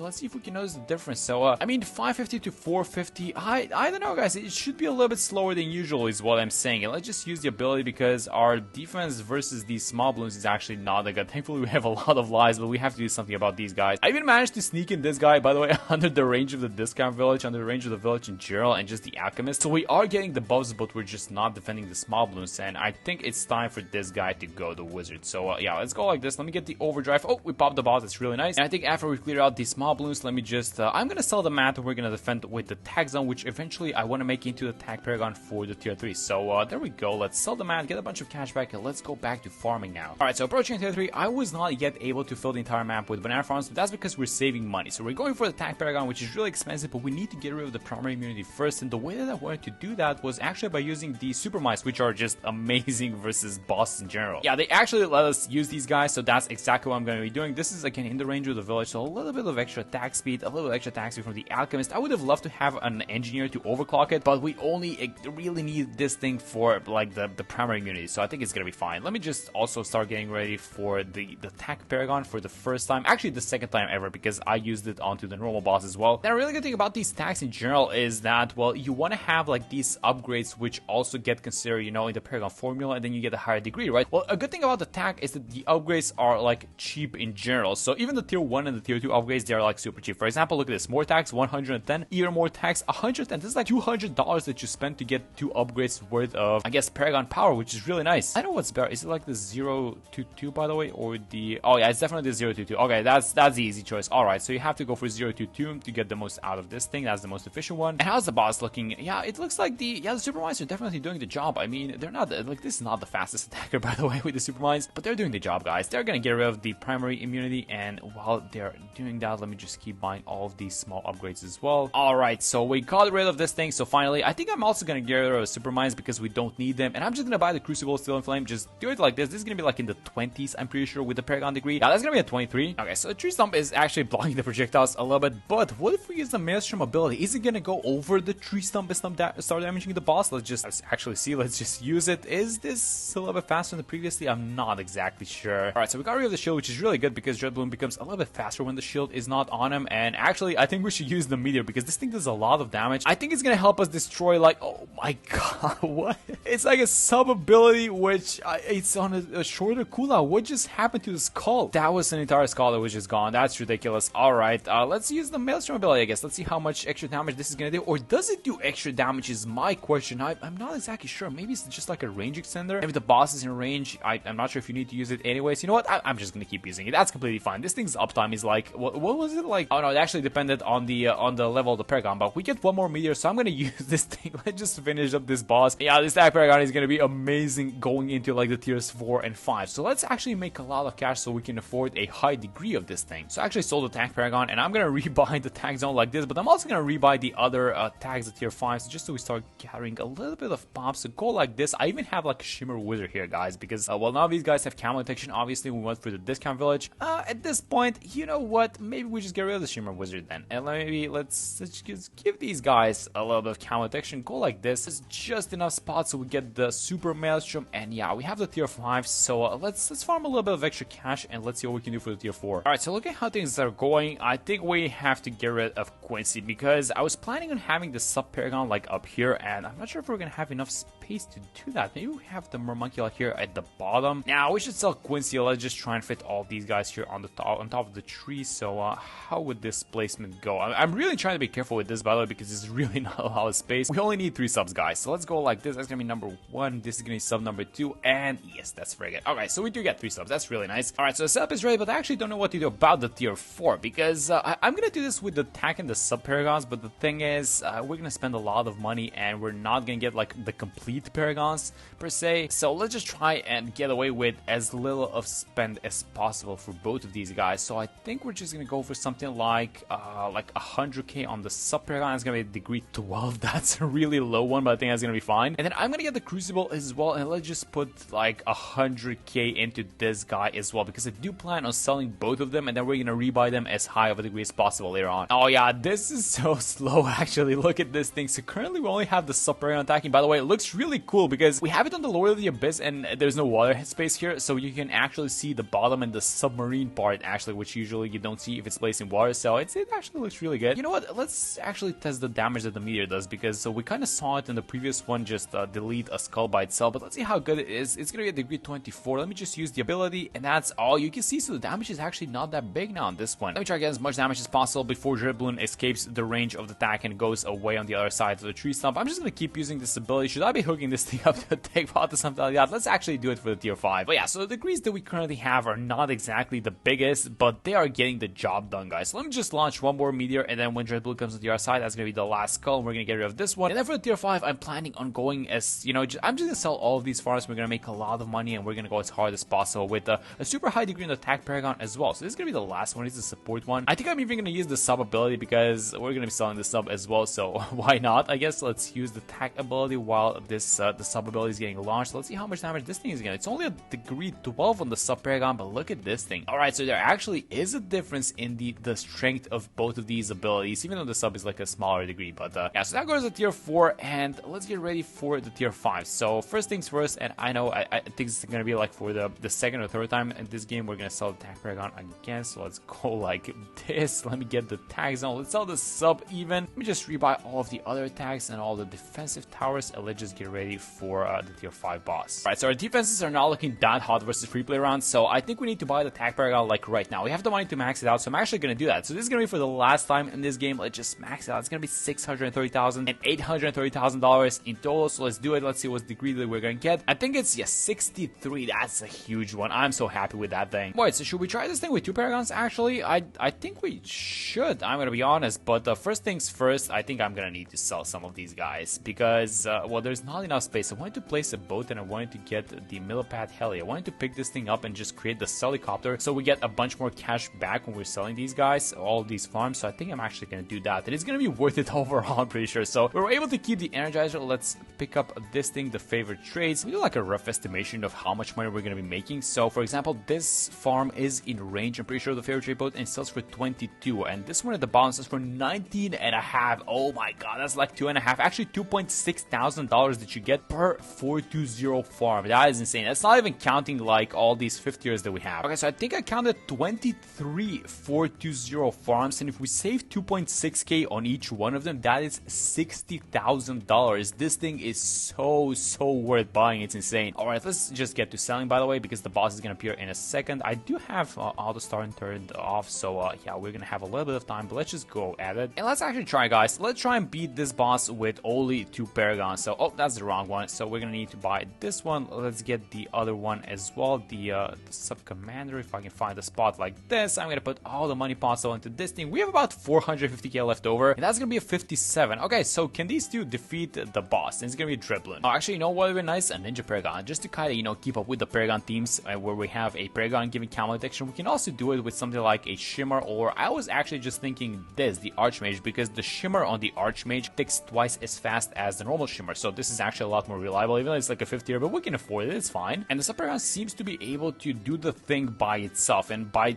the thing, I mean just getting rid of the primary immunity. So I guess the next question is gonna be if the Tack is gonna be able to solo the military immunity, which is coming up right now. So we have the meteor ability. Let me just use it, see how much damage it does. Oh, that's really not a lot of damage, and I even have it set on strong. All right. Oh no, actually, you know what? When you have it set on strong, it actually targets the rock balloons. They force target all of your towers that are set on strong. Yeah, so maybe we should have this thing on first, and we should retry the meteor again. Thankfully, the cooldown is not as long, so we can retry it in a second. But so far, this Tack Paragon seems to be dealing with the rock balloons as well, which is really nice. So the meteor is coming off a cooldown in a second. Let's go like this. Switch it to first now, and now use the meteor ability, and that's about the same damage. All right, so it doesn't exactly do that much damage, it looks like, but it's completely fine. So as long as we get rid of this immunity, we should be fine. Do actually do something like a super roll, because this thing, the Tack Paragon, is like 1,000,000 projectiles. So I feel like these damage amplification towers are gonna do the Lord's work versus them. Yeah, let's just go like this. Let's just buy them. We can afford it, so why not? I know that the placement for the sniper is not as good, but I feel like the boss is even not gonna make it like this past this trunk. And as it's getting closer to attack Paragon, is the damage gonna start increasing? I know that the trunk and this like tree stump in the middle is blocking the damage, but is this gonna be enough to get rid of the military immunity by itself? I don't know, guys. This is gonna get close, I think. Yeah, the damage is definitely ramping up the closer the Dribbling gets to the Tack. Oh, look at this thing. It is speeding up. Let's see if we can use them here. I think we have this thing. Yes, so as soon as we get rid of this one, we're gonna have both Paragons attacking. Unfortunately, it's gonna go away of the range of the Tack in a second, so maybe we should just try and maximize the Tack damage like right now. So just keep using these abilities, actually. Yeah, let's go like this, and then the Tack is, yeah, it's gonna go outside the range of the Tack, and then look at this thing. This tree is gonna block the, I guess this trunk is gonna block the damage from the Tack Paragons. It's only gonna be the sub doing its damage. We can still get away with it by using the ability a little bit, but it's not gonna be too much. Alright, so let's launch both abilities as well. I launched the sub ability. It's gonna have 5 seconds, and I'm gonna use the meter from the Tack as well. Let's just try and combine these guys. So go like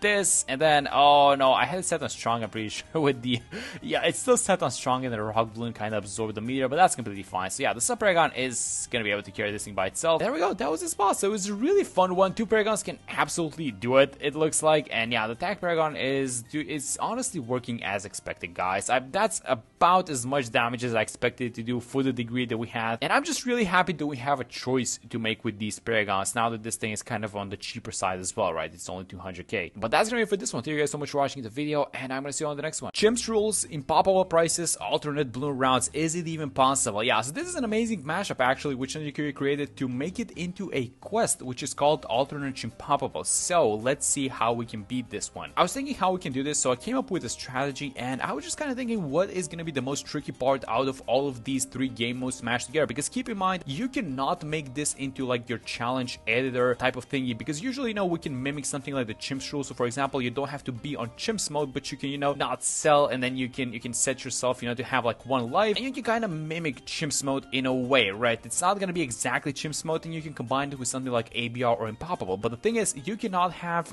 all 3 of them together in the challenge editor, and that is what makes this thing, well, very interesting in itself. So I was thinking what's gonna be the trickiest one out of all of these game modes, and I think it's probably going to be impoppable prices. I'm gonna be honest, because I'm not exactly worried about chimps mode. We normally play on chimps mode on the channel, and I feel like ABR is not even gonna be a problem as long as you get the win condition tower. And so yeah, I have a plan for everything. So the win condition tower is going to be the Bez, which is, it's an expensive tower by itself, but on impoppable it's 69.6. That's a ridiculous price. But also, like, getting to that point, I have an idea on what I want to do, because I wanted to kind of check out a balance change, which is only going to be valid, or I should say is going to be noticeable in the early game. So let me just actually start off with an Alchemist, which I think I'm going to have just like, we have the money for Soda, by the way, but this is ABR, so we're going to have 2 lead balloons on this one. So I'm going to have an Alchemist like this, and then I'm going to have Soda right here, and then a Tack actually. So one of the changes I wanted to check out was the overdrive, not the overdrive, sorry, but the Tack sprayer changes. There are actually a couple of Tack changes, like in general, well, besides the fact that we got the Tack Paragon, but there were some interesting changes happening where the base Tack now attacks a lot faster. Well, I shouldn't say a lot faster, but it attacks a little bit faster than it used to, and things kind of sort of get balanced out when you get to the tier 3, so the Tack sprayer has the same exact attack speed. But the most important thing that I wanted to check out was the fact that it now gets +1 pierce, and +1 pierce might not sound like a lot, but for a tower like the Tack sprayer, I think it's going to be super important, and that's why I said you're going to be able to see this change in like the early rounds, right? So yeah, let me just try and have Soda, like, and try to not mess up the placement, but have her placed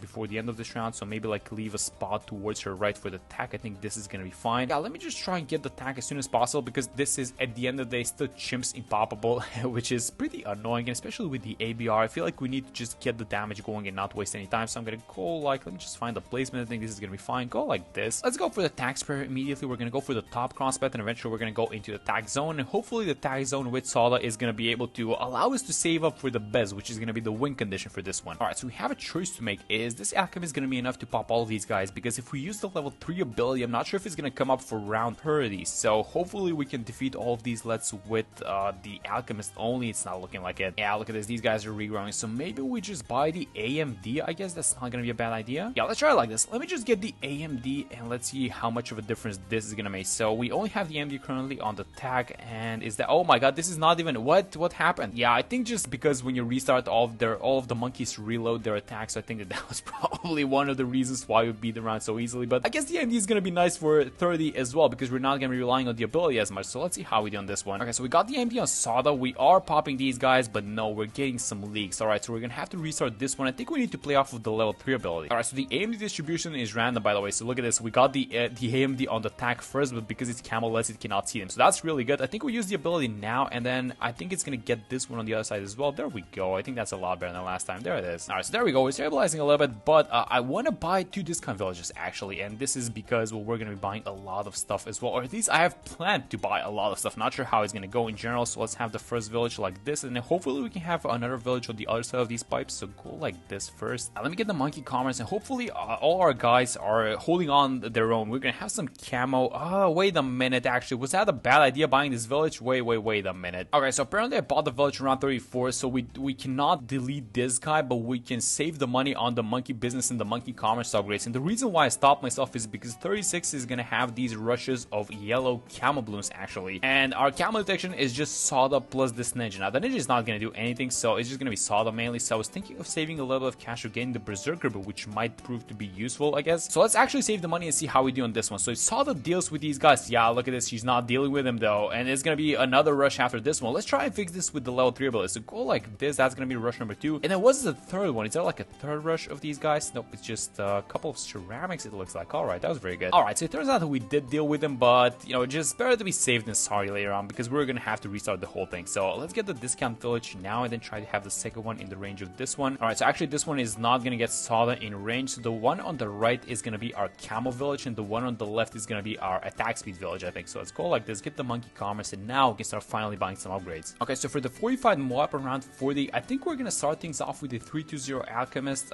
This guy is gonna buff who? It's gonna be Sado, which is gonna get the priority of Berserker Brew, right? I think that's right. Yeah, there we go. Alright, so let's see how the damage is going onto this 45 Moab. Oh, it's not even popping. Oh, there we go, it popped. Alright, so we can just do this, and bam, there we go. That's actually really simple. I don't think it's gonna pop even, but that's fine. This is very good. I thought that we were gonna have to do some sniping shenanigans with Sado like somewhere down the track, but no, it turned out really nice. Okay, so how do we want to proceed after this? I think we're kind of stabilized now, especially since we've gotten both the villages. This village is going to be the attack speed one. I'm going to go for the primary training, really important for the overdrive, +1 pierce, and this is going to stabilize the game even further. And as I say that, I see Bloons making it all the way on the other side. Yeah, this is not going to stabilize the game further. I think we're going to need to upgrade the alchemist first. Let's actually get the camo detection first. This is it's gonna ease my mind a lot, especially because ABR is just like the camo game mode. So now that this guy has camo as well, the overdrive, I think I feel really safe about this one. So let's go for the stronger stim, and I think then we'll have a little bit of stabilization, I'm pretty sure. So yeah, look at these prices, 3.4k stronger stimulant.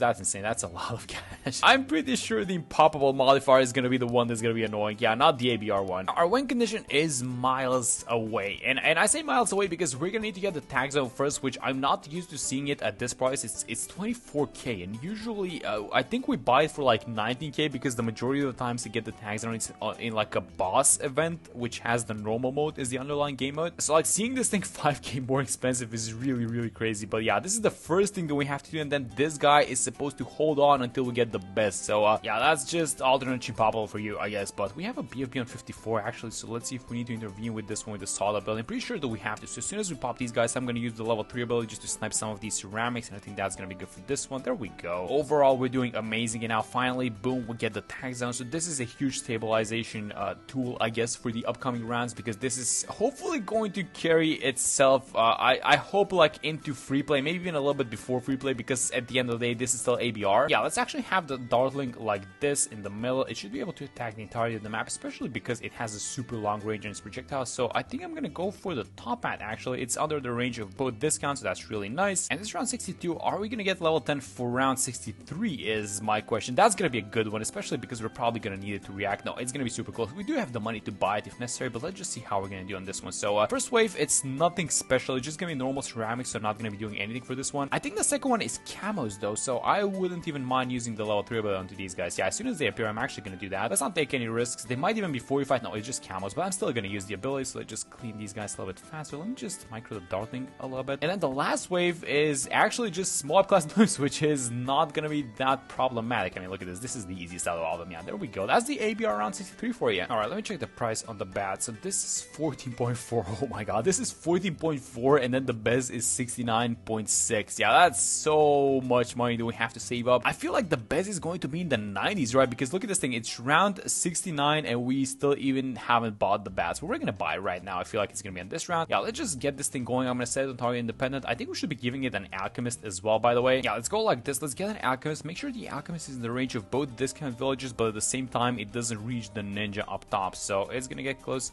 There we go. I think I found it. Yeah, there we go. This is the spot. Okay, so have the alchemist like this. I think I'm gonna go all out with this alchemist. So yeah, I'm just gonna go for a 4-2-0 right off the get-go. The thing I would normally do is usually something like a 3-2-0, but I'm just gonna go all out for this one. I want full uptime on the buffs, and this is it. Hopefully we get like at least like 5 to like 7-8 rounds in which we just don't have to pay attention to the game at this point, because the setup is really good and we still haven't reached free play. So I think we're gonna be fine until like the early 80s, I'm pretty sure. Alright, so 81, and you know what, we are like 50-ish, maybe closer to 45k, 43k, let's be precise actually, 43k away from the Bez, and I'm just kind of regretting a little bit the fact that I went for this thing in the first place. Alright, so 83, we're doing fine so far, but we're still ways off of the Bez. Why did I choose this thing to be my win condition? It's like 30k off of this thing. It's probably gonna be like either in the late 80s or like early 90s, depending on what the game throws at us. If you guys beat in this quest, by the way, what did you use as your win condition? Like, how did you beat this thing? I feel like if I had gone with something like Corvus or something like that, you could even save a bunch of cash, but I'm not playing Corvus or whatever it is. I feel like he's gonna destroy this game mode, by the way. Him and Ezreal as well, they're gonna be really nice. Alright, let's watch this 184 though, because I can see some 45 balloons making it on the way on the other side, and that is not good because our Tack zone is the strongest here, like in this corner. I guess the bats can target anywhere on the map, but I guess the closer the balloons are, the more damage it does, right? So that's really important for us, but we're making progress in the money, right? It's 53, we're gonna need 69.6, so I guess it's gonna be like early 90s when we buy this thing, if I had to guess. But let's just watch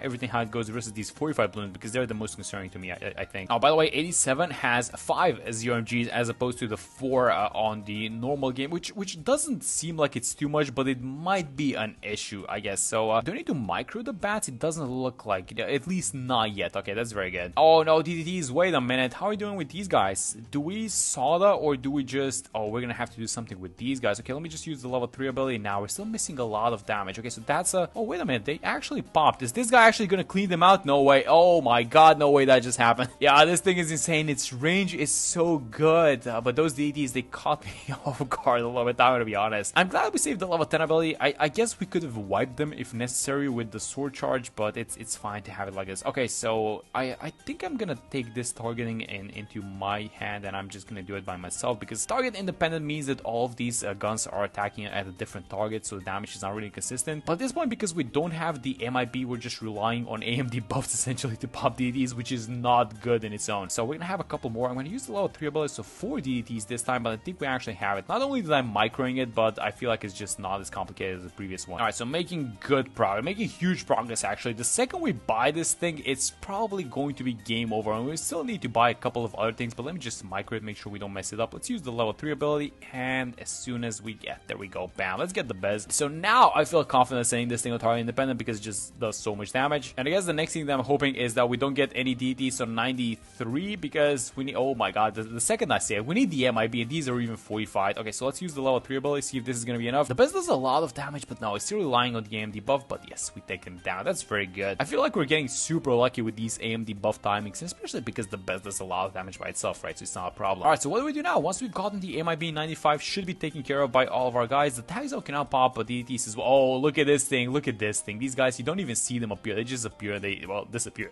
in an instant. Yeah, look at this thing. Look at the best, how good it is. Okay, so I feel good choosing this as the win condition tower, because essentially when you buy it, it just wins the game by itself. I gotta be honest, they could have went a little bit more difficult with the map choice, because Tinkerton is still a beginner map, so if they wanted to make this thing a lot more difficult, they could have for sure. But this was very fun, and I know that I'm speaking as if the game is over, but that's because the game is pretty much over once you buy the best. I'm even gonna get the call to arms, because why not? Now this is gonna be 98, so 98 I think has a lot more RB than the normal 98, and if you thought that was difficult, well, take a look at this one, and also take a look at how good the best is, because it's destroying it. I don't think anyone's getting past the Tack zone. Nope, it's not getting past the Tack zone.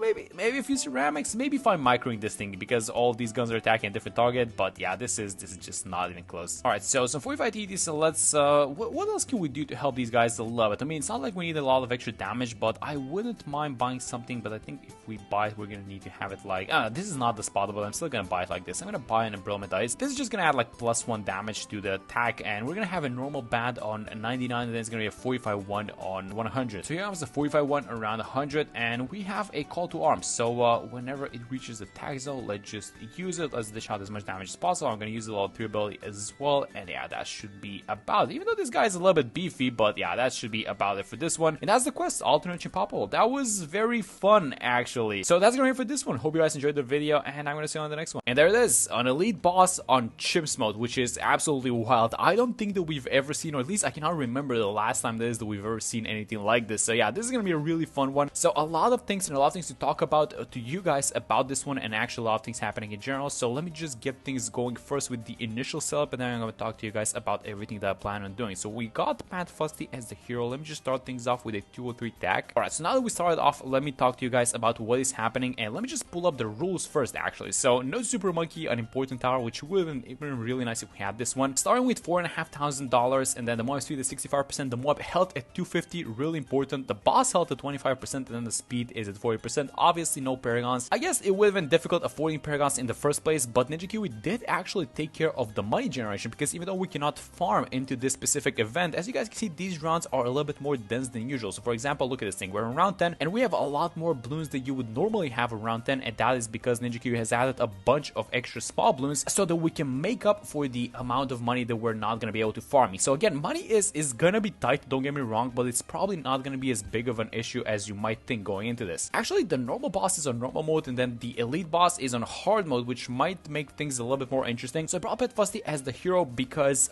Pat has this rallying roar ability. It's going to go really nicely with the bottom Pat Tack, and I actually plan on defeating at least 2 tiers with the bottom Pat Tack zone, and then we're going to see what we're going to do. So round 15, how's everything looking? I'm trying to play things slow. Actually, even though we have the money, I'm a little bit scared to buy the overdrive, because if there's like a camo balloon walking through, we're just straight up gonna lose, because it's only one life, right? Because it's chimps mode. Alright, so the money's about there. I'm pretty sure I'm gonna buy the radar scanner first, and then yes, there we go. We are just about there with the money. So we get the overdrive, and now this is gonna make the next rounds a lot safer. This thing is attacking like crazy. Alright, so now with the overdrive, these early rounds are not gonna be a problem, but at the same time, you guys might have noticed this if you have played the event, but the rounds are a little bit longer than usual, and that's because there are a lot of balloons coming out in a single round. So let's just do some general things. Like for example, let me get the jungle jumps, and I think I'm gonna stop at the primary training. Actually, I want to give this guy +1 pierce. That's about it. Yes, the money's perfect, guys, as if they wanted us to use the tag zone in a way in this specific manner. So maybe we can just get away with the primary entering as well. Yeah, I think we can. Let's just give this guy a little bit of extra range, and then we can buy the tag zone. So you know what, I know that I'm going to be defending the tier 1 with the tag zone, so I might as well buy it now, and then let's see if we can get some cash for an Embrittlement Ice at least. And here it comes. So 12,500 HP. That's not a lot for Bloonarius standards, I guess, but this is actually going to get crazier, not with Bloonarius, but with the small balloons later on. So yeah, this tag zone is absolutely shredding it. You know what, I'm still going to buy the Embrittlement, even though this is going to be more than enough. So let me just get something like a 420. This should be fine. Now let's see how we're dealing with the leftovers. Actually, this is going to be really close, because we have to be careful in a sense that these small ceramic spawns that happen on each tier, those guys have not been changed or altered in any way. So that means that you're still going to have to defeat them. So here comes call number 3, and Bloonarius is kind of slow. So as long as we're melting the, you know, the ceramics and the balloons that he summons, we're going to be completely fine. So these pink balloons that get summoned, he summons balloons on every 1% of HP that he loses, and because it's a tag zone, it's shredding it. So you can see a bunch of small balloons just flying around all the time. But I'm pretty sure that we're going to be able to hold on, right? This is going to be the last skull, and if we do get it done, oh no way, there's only 2 pinks at the back. Okay, so restarting, doing about the same thing, but I do have the Pat Fusty ability saved up, so I'm going to use it. It happened on the last skull, so I'm going to use the Pat Fusty ability right now, and hopefully we don't leak anything. There goes the boss, and just take care of the small balloons, please. And yes, there we go. This is a little bit of RNG, it looks like. While Bloonarius was ongoing, I mentioned something to you guys about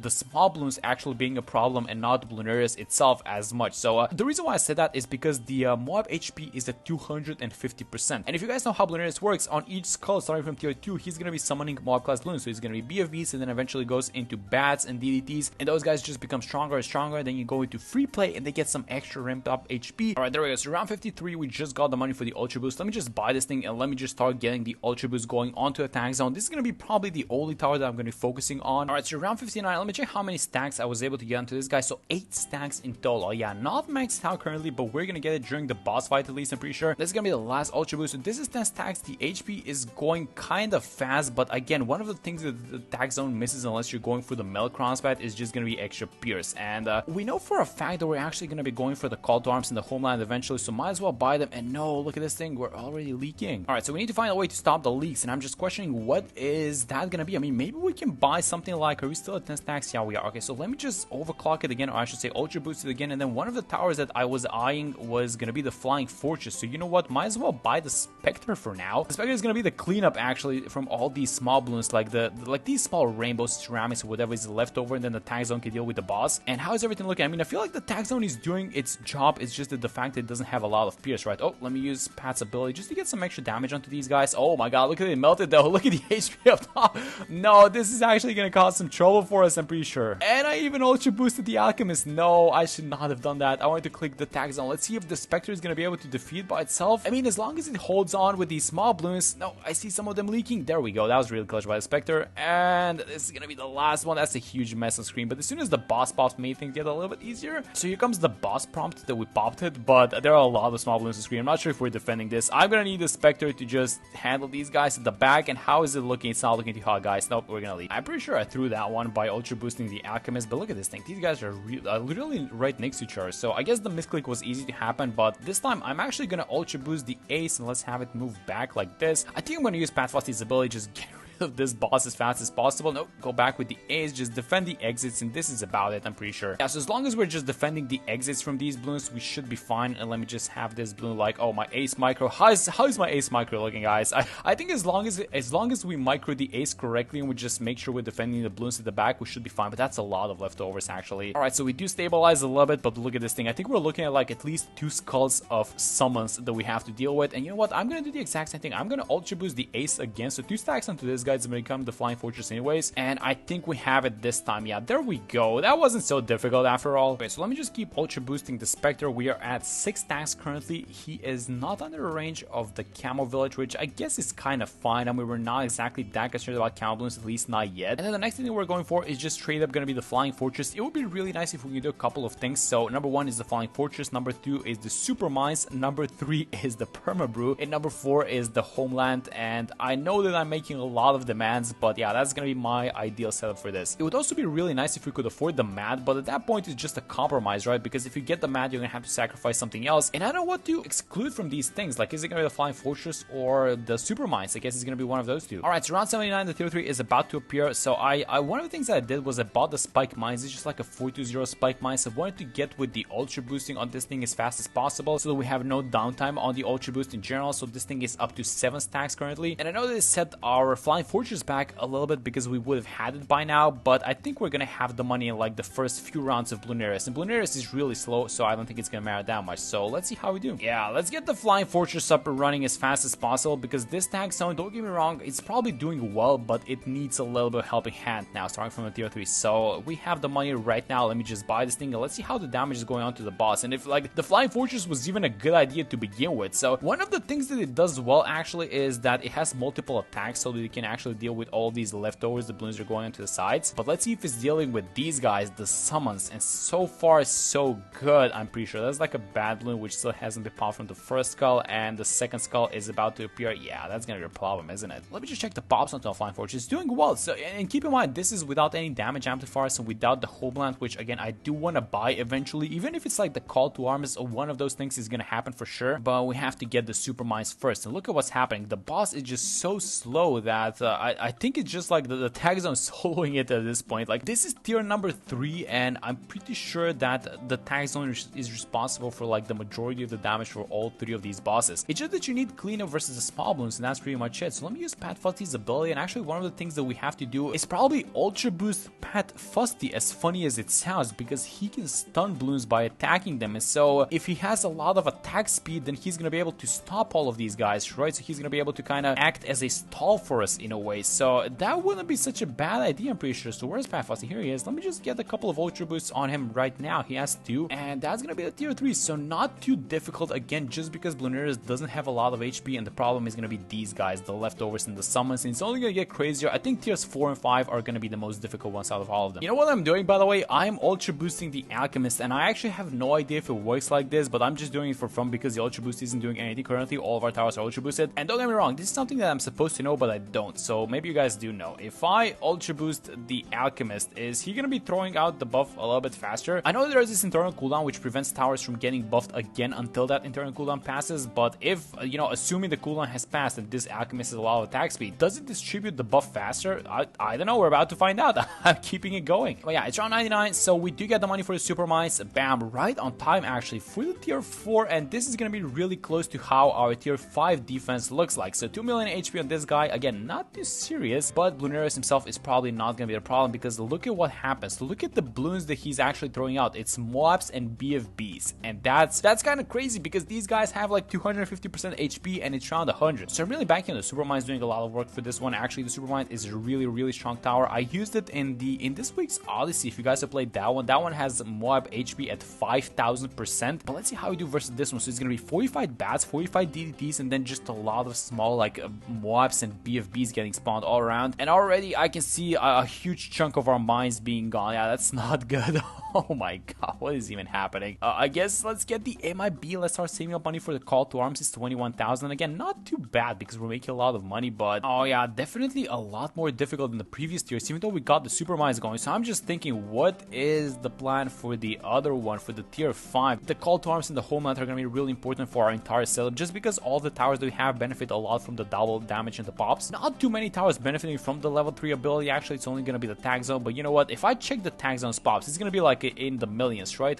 Oh yeah, there we go, 1.7 million. Yeah, so you can imagine how much damage this guy is doing. He's actually not even doing bad, I want to say. All right, so 3 skulls left and the money is about there for the call to arms. Let me just do the ultra boost one more time for the super mice. Let me get the call to arms, so we have one more ability, which I'm really happy to have actually. And then let's combine these things together. So level 3 ability, and then let's use the call to arms, and now we should see a huge boost in the DPS, a huge boost in the production of super mines, and a huge boost to the DPS of both the Tack Zone and the Ace. And you can already see it. I mean, these balloons, as soon as they get summoned, they get destroyed. But yeah, so far so good. The last skull, I mean, so many small summons, and these small summons, they have so much HP, really makes it a little bit more annoying than usual, I'm gonna be honest. But the Flying Fortress seems to be dealing with all of these guys just because it's attacking like 3 sides at once. So yeah, it doesn't seem to be mattering too much that it's summoning these balloons, and that's probably gonna be about it. I mean, about 20-ish thousand HP remaining, and there we go, there goes the tier 4. So again, not too difficult, but the tier 5 is probably where it's gonna be at. So let's save up as much money as possible, and let's see what we can come up with for the tier 5. These rounds are getting so crazy. Look at round 111, so many 0 MGs on this one that our towers' Pierce is getting overloaded, and we have like 10 times ultra boosted super mines, Flying Fortress, and a Tack Zone. It's actually insane. And there we go, 10 stacks onto our 420 Alchemist, which is absolutely nothing that you see too often. But you know, taking it a step back, I've been just paying attention to the amount of money that we're making and what we could buy with that cash, and I've been thinking about doing 2 things. Well, actually a couple of things. So first one, I want to buy the Perma Brew. The tower is going to benefit the most is probably going to be the Flying Fortress. The Tack Zone is like good, but it's not as good at this point in the game. Then the Super Mines is probably going to be fine for the extra attack speed. Another tower that we can buy is going to be the Homeland Defense, which we're probably buying for sure. Then I was just thinking of buying these stalls and slows just so that we can keep up with these small balloons, right? So we're talking, you know, the summon DDTs, the bats, and whatnot. Round 118, what is this monstrosity? These guys are just, they're barely holding on, and we have like some crazy and super powered towers on screen currently, and yeah, this is just... Alright, so 119 ending, the tier 5 boss is about to appear. We're gonna end with about $136,000, and we can do a lot of things with this money, but actually let's just wait for the tier 5 to appear first, and then we're gonna start spending the money, because in case this doesn't work, we're gonna be able to redistribute it and then do something else with them. So here it comes, 10 million HP onto this guy, and let me just buy the things that I wanted to buy in the first place. So number 1, Homeland Defense, really important for all our towers, and I was actually eyeing the Perma Brew, and then with the 44,000 we can do a couple of things. I mean, I really don't want to be buying the Super Brilla, but like a damage amplifier is a damage amplifier, so might as well do it. And then with the remainder of the cash, I think I'm gonna be buying 1 Sabo, and then if I can find the spot, which hopefully is... Oh, the explosions are starting. Let me just try and find the spot for a Relentless Glue, which I think I saw somewhere around here. Yeah, there we go. So I think this is gonna be fine. So let's just buy a Relentless Glue, and this is about it, guys. So hopefully this is the setup that survives. Let's use the level 3 ability, let's use the Homeland, and let's see how the damage is going. And look at what this guy is summoning, by the way. 0 MGs, 45 0 MGs, and DDTs. Yeah, this is gonna get crazy, I'm pretty sure. Let's use the Sabo ability. I think I'm just gonna be using these abilities off cooldown. The money is spent super well, by the way. Look at this thing. We have about $2,000 remaining. This is pretty much everything that you can do. Yeah, we're making it happen, guys. Alright, so we're about to proc the first call. I have the Homeland and the level 3 ability active, and let's see how it's gonna go. So what is this guy summoning besides 45 bats, which is something that we saw on the previous one? It's just gonna be 45 bats, right? I mean, not that that's not scary and not that that's not problematic, but it's like balloons that we've already seen. So I think we pretty much reached the max. We have another round of abilities, so let's get level 3. Let's get the Homeland going, and I think that this is, you know, it's gonna be a little bit slower, but I think this is gonna get the job done. I mean, this is how it's supposed to work, by the way, because, well, no Paragons, no anything like that. Alright, so I bought another Sabo, which should allow us to just use these Sabos freely. So as soon as one is off cooldown, I'm just pretty much gonna be using them. Let's get with the ability. So Homeland is active. I activate the level 3 Pathfusty ability. There's a Sabo, so I'm just gonna use one of these guys, and let's see how it does. This is gonna be skull number 3, and it's actually not doing bad, but Lunaris is gonna make it a little bit farther than the previous one, it looks like. Yeah, so let's see how we're dealing with the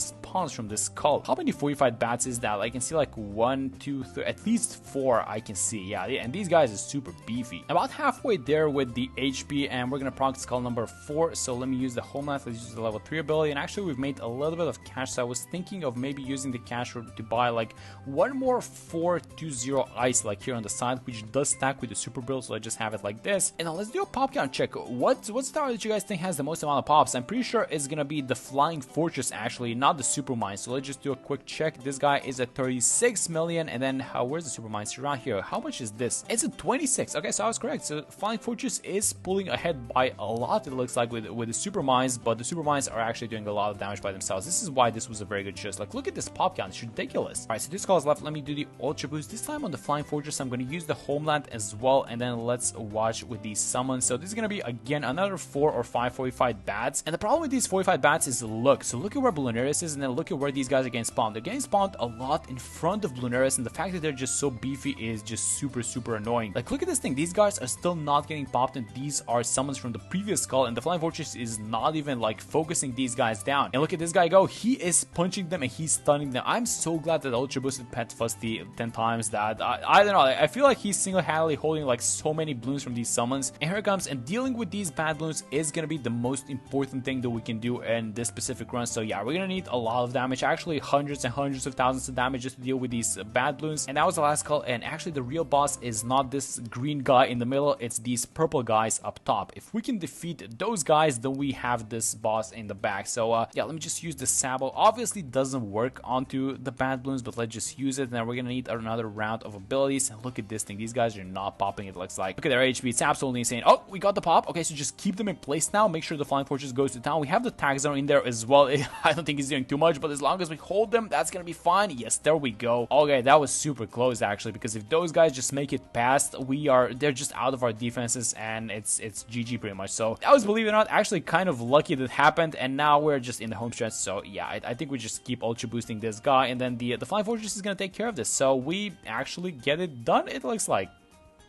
Alright, look at this thing. So explosion from the super mines kind of taking the boss down, and that's about it. So tier 5 gone, and just as we predicted, so taking care of the 45 bats is the most important thing in this boss. And yeah, so you just want to take care of the summons, and then I guess the boss itself is not really an issue, but boy, was that a fun one or what. Let me check the pop count. So the Flying Fortress sitting at 52 million pops, and then the spike, the super mines at 37, the Tack zone at 10 million, and you know, looking at these HPs, it's as if we went through a normal Bluneris, it looks like. But yeah, that was super fun. Hope you guys enjoyed the video, and I'm gonna see you on the next one. Gwen just got a massive buff, which I think is getting a little bit overlooked. So today I want to make a comparison with the Permabrew actually, and see if we can kind of make the argument that Gwen is, at least for the price, a little bit maybe even better than the Permabrew Alchemist. So honestly, a lot of changes happening in the latest update, and I'm just taking it one step at a time. I don't even know where to start from, but today I wanted to check out Gwen because she got some really interesting buffs,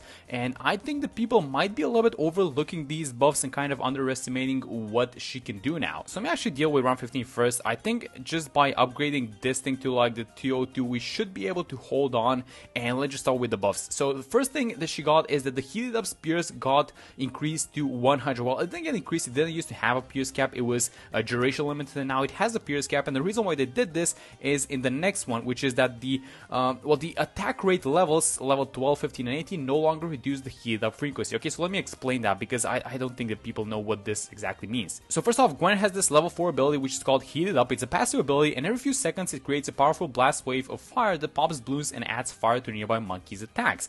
Now, there are a lot of things about this thing that are just not being said in the description, a million things, and let me just start by going through them one by one. So first off, when they say it's every few seconds, it's actually every few attacks. It's every 40 attacks. So Gwen needs to attack 40 times, and every 40 attacks she's going to release a wave, and that wave is going to pop a couple of balloons around it. It's going to do like an Inferno Ring type of attack, and maybe we're gonna, yep, there we go, we just saw it right there. And then this attack is going to add fire. It's basically a buff which adds fire, and it adds spears to nearby monkeys. Essentially, what you guys need to know about this is that it only takes 40 attacks to proc the Heated Up now, and it's fixed at 40, and that's really important. So remember that number of 40 Gwen attacks. Now, to explain to you guys why this change is really important, we're gonna go into Sandbox just for a quick minute to show you guys what the Heated Up, or actually the new Heated Up threshold, means. So Gwen, as I mentioned, needs to attack 40 times in order for her to trigger the, let me just give them a little bit of extra attack speed, and yeah, she needs to attack 40 times in order for her to trigger the Heated Up buff. Now, the problem with this buff was that, yeah, here we go. So you guys can see this icon, the Tack zone is, well, we can't exactly see the Tack zone, but yeah, it's getting buffed. And so this buff does not have 100% uptime, and so, but Gwen is only level 12, right? So if we give her level 15, or actually give her level 18, because she's a faster leveling hero, she's gonna get some extra attack speed by this. And if you take a look at the buff now, it is 100% uptime, and this is the exact reason why I think Gwen is actually really good now, because she can keep 100% uptime on her buff just by attacking, and then if you need it, you can trigger it passively by using the Firestorm, but that was always a thing. So now back to my Perma Brew comparison. The Perma Brew is a buff which, well, basically lasts forever, but the price tag on that thing is like $70,000. And let me just buy an Alchemist. Let me just have the Alchemist, like, I think we're just gonna have it like this so it buffs Gwen as well. And what the Perma Brew gives is essentially it gives +1 damage, it gives 3 pierce, it gives a little bit of attack speed, a little bit of extra range, and then a little bit of extra damage versus ceramics and Moabs. Now the Gwen heated up buff gives +1 damage as well on level 17. It gives +1 pierce, but it also gives +2 damage versus lead balloons, and it allows all these sharp towers to sharp projectile towers to pop lead balloons, which is essentially like an MIB village. Now I also did a little bit of sandbox testing, and I was like, you know, because they increase the damage onto just the heated up, I don't even know how to call it, like the heated up wave, I guess, that gets released whenever she hits 40 attacks. So I was like, wait a minute, can I just give her so much attack? Yeah, that thing. So I was like, can I give her so much attack speed that eventually she's gonna be like a mini Inferno Ring, like a mini Ring of Fire, something like that, because she attacks so fast and it just keeps triggering around her? And the answer is no. The answer is no to that thing, but you know what? As long as the uptime of the heated up buff is 100%, that is the only thing that we need. So let me just have the cocktail like this in the middle. And are we even gonna need it, honestly? We do not need this thing. And the only thing that we're waiting currently is for Gwen to start hitting her attack speed levels, which are 12, 15, and 18. So the first huge increase in the heated up uptime is gonna be when she hits level 12. But keep in mind, you know, I showed you guys a sandbox test, and we did not have an Alchemist in that sandbox test. So this Alchemist is going to give her like a little bit of extra attack speed, plus the village, and so the uptime should be, at least the triggering should be a little bit more than usual. And so here we go, here we're level 11, we're going to see around 63 in a second, so you guys know that this thing is going to obliterate it, but an important fact that this thing, that the heated up buff gives, is that it gives a little bit of extra pierce, and that's what the tank zone needs by itself. Okay, so we have around 63 incoming in a second. Gwen is still level 11, and if we do not defeat these guys, I might even actually buy the level manually, but we seem to be dealing with... Okay, so let me just trigger the heated up now. You can trigger it, by the way, by using the level 10 ability. So we have the buff right now, and then... Oh, no, oh, no. I was a little bit early on that thing, but we still deleted the ceramic wave, so we're gonna have one more incoming, which we can absolutely deal with, it seems like. And after these BFBs, we're gonna hit level 12 onto Gwen, so let's just kind of try and take note on how active the heated up buff is going to be. So she gets a tiny bit of attack speed increase. I actually don't know how much of an increase we're getting, but this is, I think, definitely a noticeable difference. So the buff just expired, she keeps attacking, and there's a little bit of a pause with the balloons coming out, and that's exactly, but at the same time, you don't even need the buff when the balloons are not on the screen, so I guess it kind of balances out. Okay, so now this round 69 and round 70 are rounds in which just balloons never stop coming, and they're just like huge waves of balloons. So what I'm saying is that Gwen's gonna be attacking at all times, and usually I skip these rounds because there's you know, nothing to be done, but in this specific video we actually want to see how often this buff triggers. So I'm gonna keep my mouse like this onto the tank zone, and the buff disappeared, and oh, it's back up. Okay, that was kind of fast, honestly. Let's just see when it's gonna disappear. So it's out, and then Gwen is still attacking, which is really important, and boom, it's back on. Okay, and that's only level, oh my god, that's only level 12. Okay, so at level 15 this might even become, it's probably not gonna be like 100% uptime at level 15, but it's gonna be really close to it, and then it's gonna be 118, right? Okay, so very important rounds and levels actually incoming, because Gwen is level 14. We're gonna have around 75, a bunch of balloons incoming, and then she's gonna be level 15 and kind of soon in the 70s. So let's see how we do on this one. She can pop lead balloons, which is just something that, again, even if you're struggling, like let's say you're going for you know, the bottom pet Tack, and you need a little bit of lead popping power, she can also pop a couple of the camos with the cocktail, which even though she herself does not have any camo detection, the cocktail can see camo balloons. So I don't know, guys, this is like a very nice combo. Let me just have the mouse over onto the tank zone, and so both of them are attacking. The buff is out, okay, and now there's a BFV incoming, and the buff is back in. Oh my god, this thing is super fast, and she's level 14. And yes, the second after we deal with this huge wave of VFBs, she's going to hit level 15. She's going to get a little bit of attack speed, and I think that is the very important level that we're looking forward to. So it's going to be now. Oh, one more Moab.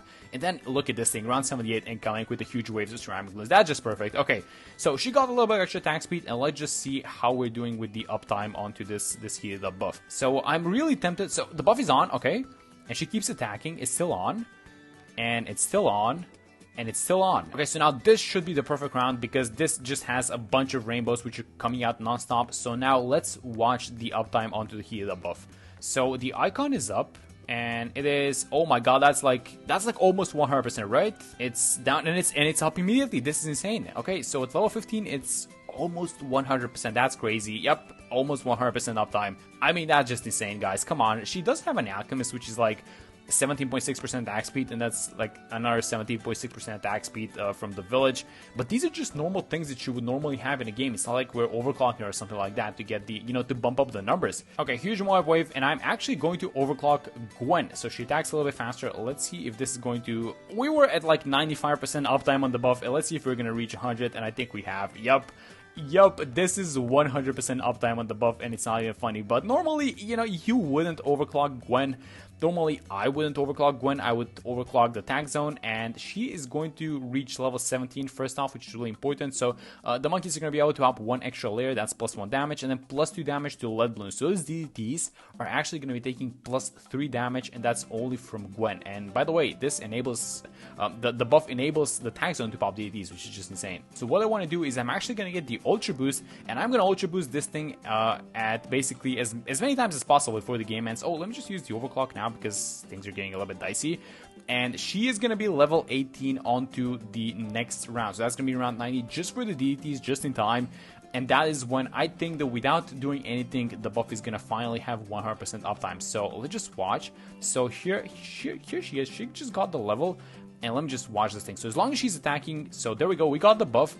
And now, as long as Gwen is attacking, this buff should never end. And I think, oh, it ended, but I guess the round stopped. Okay, never mind. Okay, so she just keeps attacking this round. We should be able to see it on this round, by the way. She just keeps attacking, and the buff is, yeah, you guys look at this. This icon is not going anywhere, which means that we have finally, on level 18, achieved 100% uptime on the heated up buff. So as long as Gwen is attacking, this buff is fully 100% active. And you know, even though this is kind of a nice map for the Tack Zone, we should not be taking this light. Like, we should not be messing around. Basically is what I'm trying to say.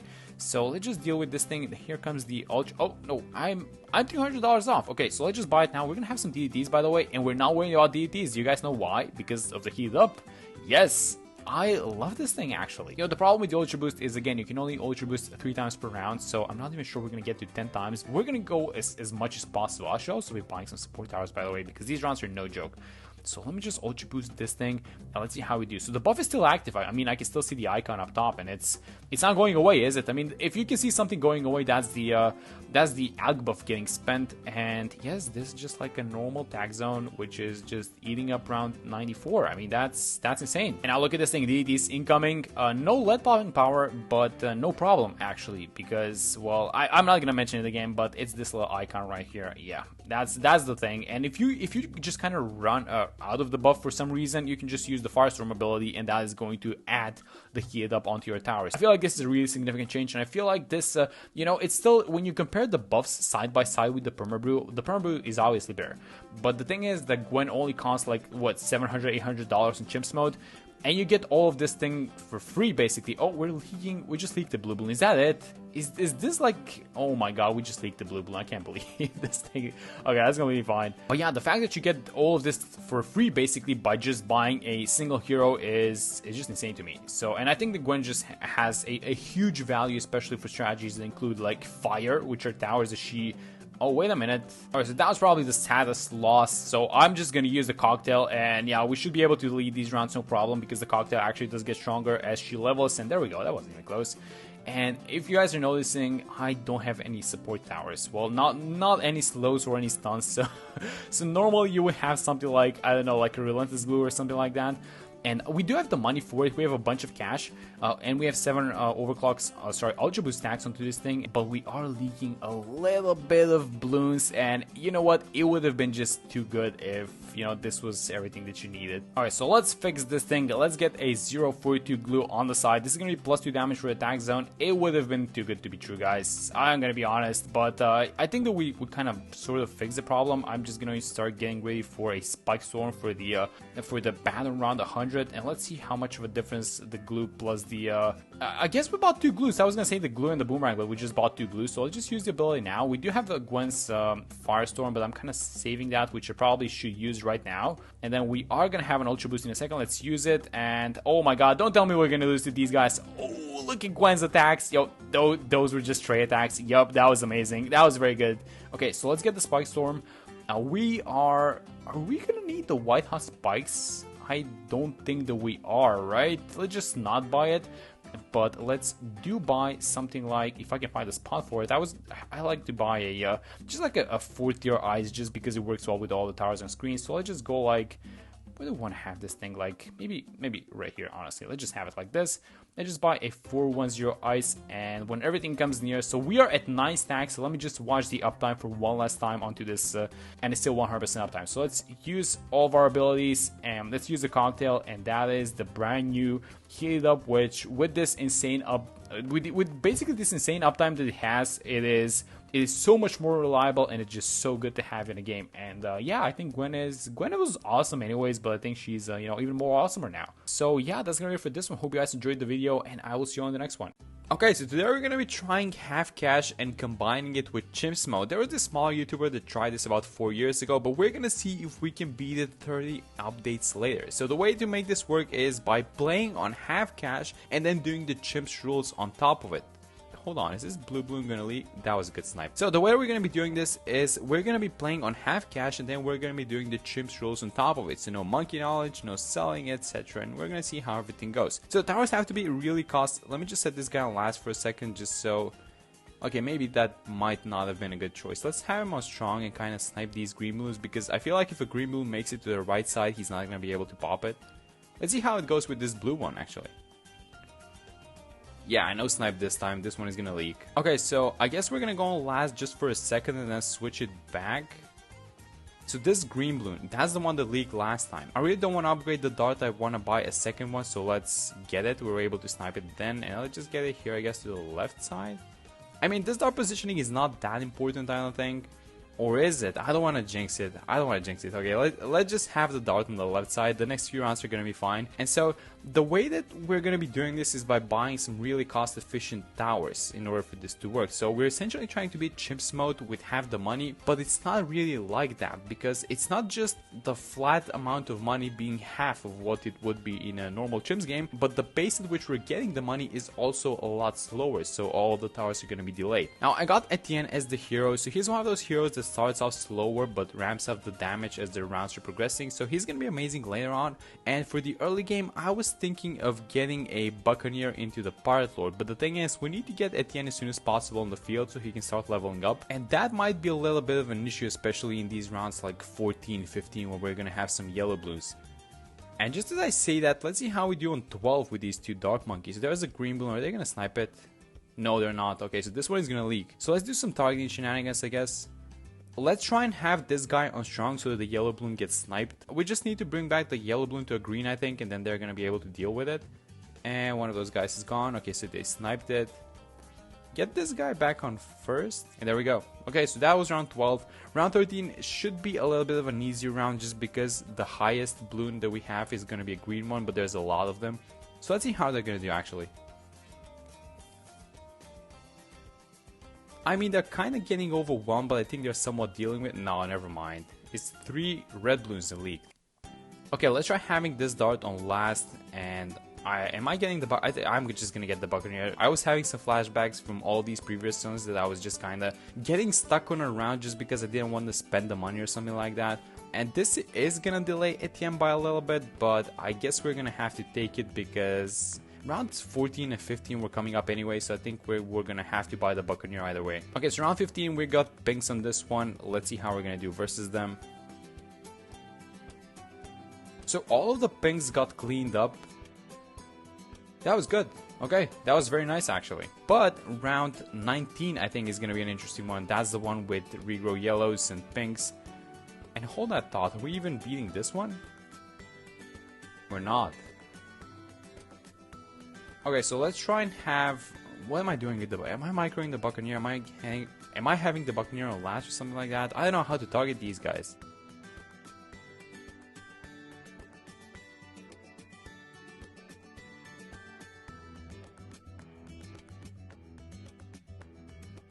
Okay, what just happened?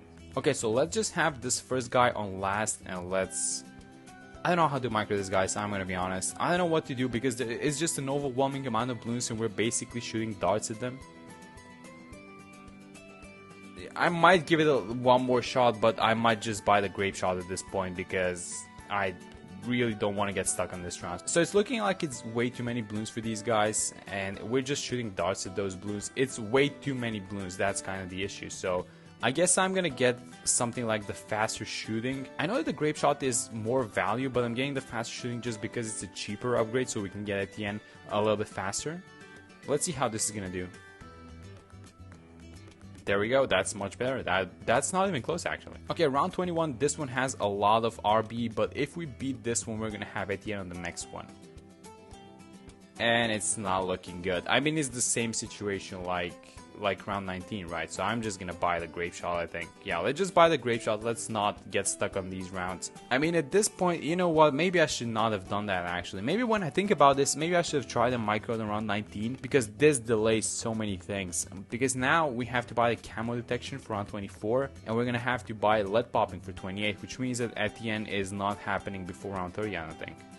Okay, so round 27, we have the money to buy at the end, but if we do it, we're not gonna have any lead popping power, so another delay to this hero. We're gonna have to buy the hot shots, and it is what it is. And I guess kind of the main problem that I have with this one is that the camo detection is gonna be delayed in general. So at the end, he's gonna get camo by himself on level 5, I think it was, but the camo detection for all the towers is gonna get delayed. Let's just buy him in the middle. It's round 30 at which we're buying him. That is so late. So we're gonna have to micro the dart for this one because that's the only source of camo popping power that we have currently. I really don't want to buy the crossbow, that's way too much money, so let's just get the quick shot, see what happens. Yeah, I know that's a yellow balloon, that's a lot of yellow balloons. So here's what I'm gonna do. I'm gonna buy the quick shots and I'm gonna have this dart on strong, and I'm gonna try micro between strong and first. So whenever there's a yellow in its range, strong, and then go back to first whenever something's about to leak. So I'm gonna keep it in strong for now, and then as the red balloons are approaching, I'm gonna switch to first. So one is coming in right now, go on first, and then go back on strong, first. And no more yellows, which means that we should be... Yeah, that's fine. Okay, that was good. So we saved a lot of money there. Okay, so round 29 just ended the first Moab. I'm gonna use the ability as soon as possible just to get as much damage as possible to this Moab. And yeah, that wasn't even close. The Monkey Pirates is a very, very cost-efficient upgrade by itself. It's a very strong one, and the fact that we got the top bat instead of the bottom one just means that it's going to do a lot more damage, and it's going to do that much better. Although the placement is not that good. I mean, it's a fine placement, but I guess I could have picked a better map for the Buccaneer if we wanted to do the main damage from it.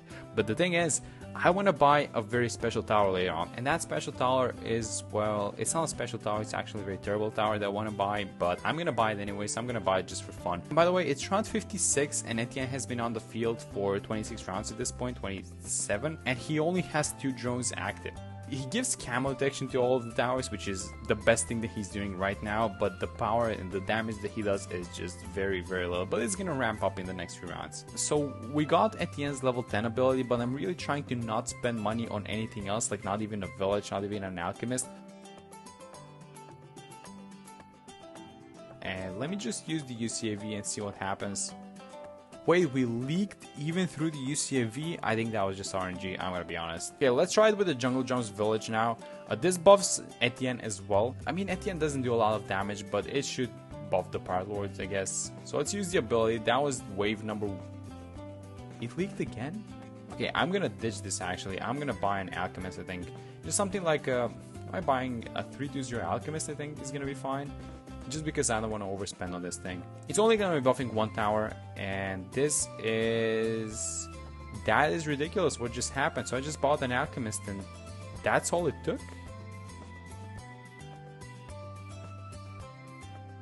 And that is round 63. So 1 Alchemist, guys. That's all it takes. This tower is something else, isn't it? Okay, so round 75. This is one of those rounds with a lot more RB than usual. We have 25,000, the Pirate Lord is 28, so we're kind of close to it, but let's see how we do on this one.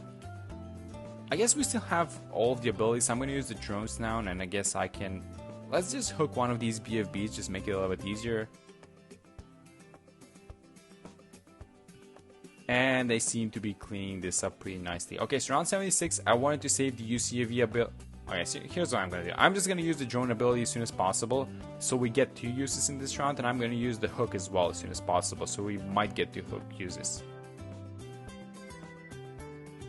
That's basically the plan. I wanted to save the UCAV for 76 because there's a bunch of ceramics there. And there's no way to beat 76. If we use the UCAV now, there's no way to beat 76, so we have to play like that. Okay, so one more drone ability coming up. I'm not going to risk it.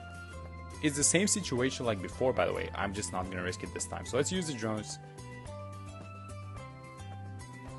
That's some good popping. Yeah, that's easy. And now we can do this. And it's just wiped. And there it is. Okay, so one of the game-winning towers, we bought it around 78. That's ridiculous. I mean, if you look at our towers, we basically have Etienne and a Pirate Lord and like a 3-2-0 Alchemist. That's it. Okay, so round 89, I bought a Jungle Drums Village. That's a 2-0-0 village. And I'm going to buy the tower that I mentioned before. This is not the tower that you guys expect. No one's going to guess this one. It's going to be an overdrive. It's going to be a tag zone. But it's going to be the dumb tag zone. It's going to be the one that has a lot of pierce and doesn't have any attack speed. So we are going to be easily dealing with these DDTs. It's only 3 of them. And something that I remembered during these 80s, thankfully I remembered it at like around 85. So I didn't use it that much. But what happens is whenever you use the Pirate Lord ability, it makes money. I think it gives like 100% extra cash. And even though we're playing on half cash and the reward isn't that much, you're not making that much extra cash, I stopped using it immediately. I think it was 85. Let's get the tag zone, by the way. And so that means that in order to stay true to what we're doing, we're not going to be using the ability. So no Pirate Lord ability, even though it's going to be very helpful in some rounds, like for example 97, 98, we're not going to be using it. Okay, so round 95 incoming. I should probably get an Alchemist. I'm gonna be honest, I was gonna buy an MIB, but then the cash is at like 5,000. So this tag zone is not gonna do any damage to the shot. It's just gonna be at the end the UCAV and the Pirate Lord. And they are leaking. They're leaking very much. It's not even like a small leak. They leaked. Okay, so how do we do this? I guess we're gonna have to buff the tag zone. I think we're gonna have to give it the AMD for sure, but let's give it the Berserker Brew as well. So go for a 3-2-0, and I'm gonna get a 2-0-0. Actually, I'm gonna get a 2-0. Do we have the money? No, we don't. Okay, so it's just gonna be a 2-0-0, and we're gonna get the money now for 2-2-0. So basically, what this does is, I guess you guys have heard of this, but this is called AMD stacking. So the thing with these buffs is that the Berserker Brew has a cooldown. Oh my god, that's not even close. Are you guys watching this? Did that just happen? I just gave the tag zone like 2 alchemists and it completely destroyed 95. So what just happened there is called AMD stacking. The thing with the Berserker Brew buff is that it has an internal cooldown, but the AMD buff doesn't. It's not infinite amount of AMD alchemists that you can get, but you can get like a couple. I think it was like, okay, I'm not gonna say a number because I don't know exactly how many it is, but you can basically surround the tag zone or whatever tower it is. People usually do it with the Bez, the Balloon Exclusion Zone. And they just give it a bunch of 2-0-0 alchemists, and it's like 100% uptime on the AMD, which is just game breaking. It's like a perma-brew alchemist, at least for the AMD, right? It's not for the Berserker Brew. Okay, so round 98, let's see how we're doing on this one. I see some leaks at the bottom. Let me get the Moab glue, let's get it. I think we're gonna have the money for 0-1-3. That's gonna be the best that we can do. We still have the UCAV ability, and we're not allowed to use the Pirate Lord because it makes money.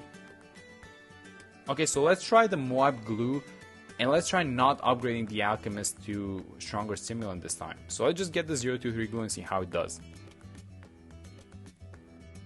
I mean, a lot more balloons are slowed now, but how is it looking? Is it looking good? Do I want to take this though? Okay, I didn't want to take that because I used the UCAV ability, and we should save the UCAV for round 99, which means that I guess I'm going to do a little bit more AMD stacking, so I'm going to buy a couple more 2-0-0 alchemists around the tag zone. And just the fact that we bought Etienne on round 30 is now coming to bite us. Because by this point, Etienne would have already been level 20, and at level 20, the UCAV becomes permanently active by itself, and then when you click the abilities, it just becomes a lot stronger. So we're missing a lot of damage basically because we got Etienne very late. And if you guys remember on round 19, I should have probably microed on that round now that I think about it, but it is what it is. So let's try it like this. Let's try some AMD stacking and let's save the UCAV. I'm sorry, are you guys watching this? Why is this allowed? Can anyone explain to me why is this allowed? What you guys saw is I just bought 2 extra alchemists, and this tag zone, it's like another tower. It came to life.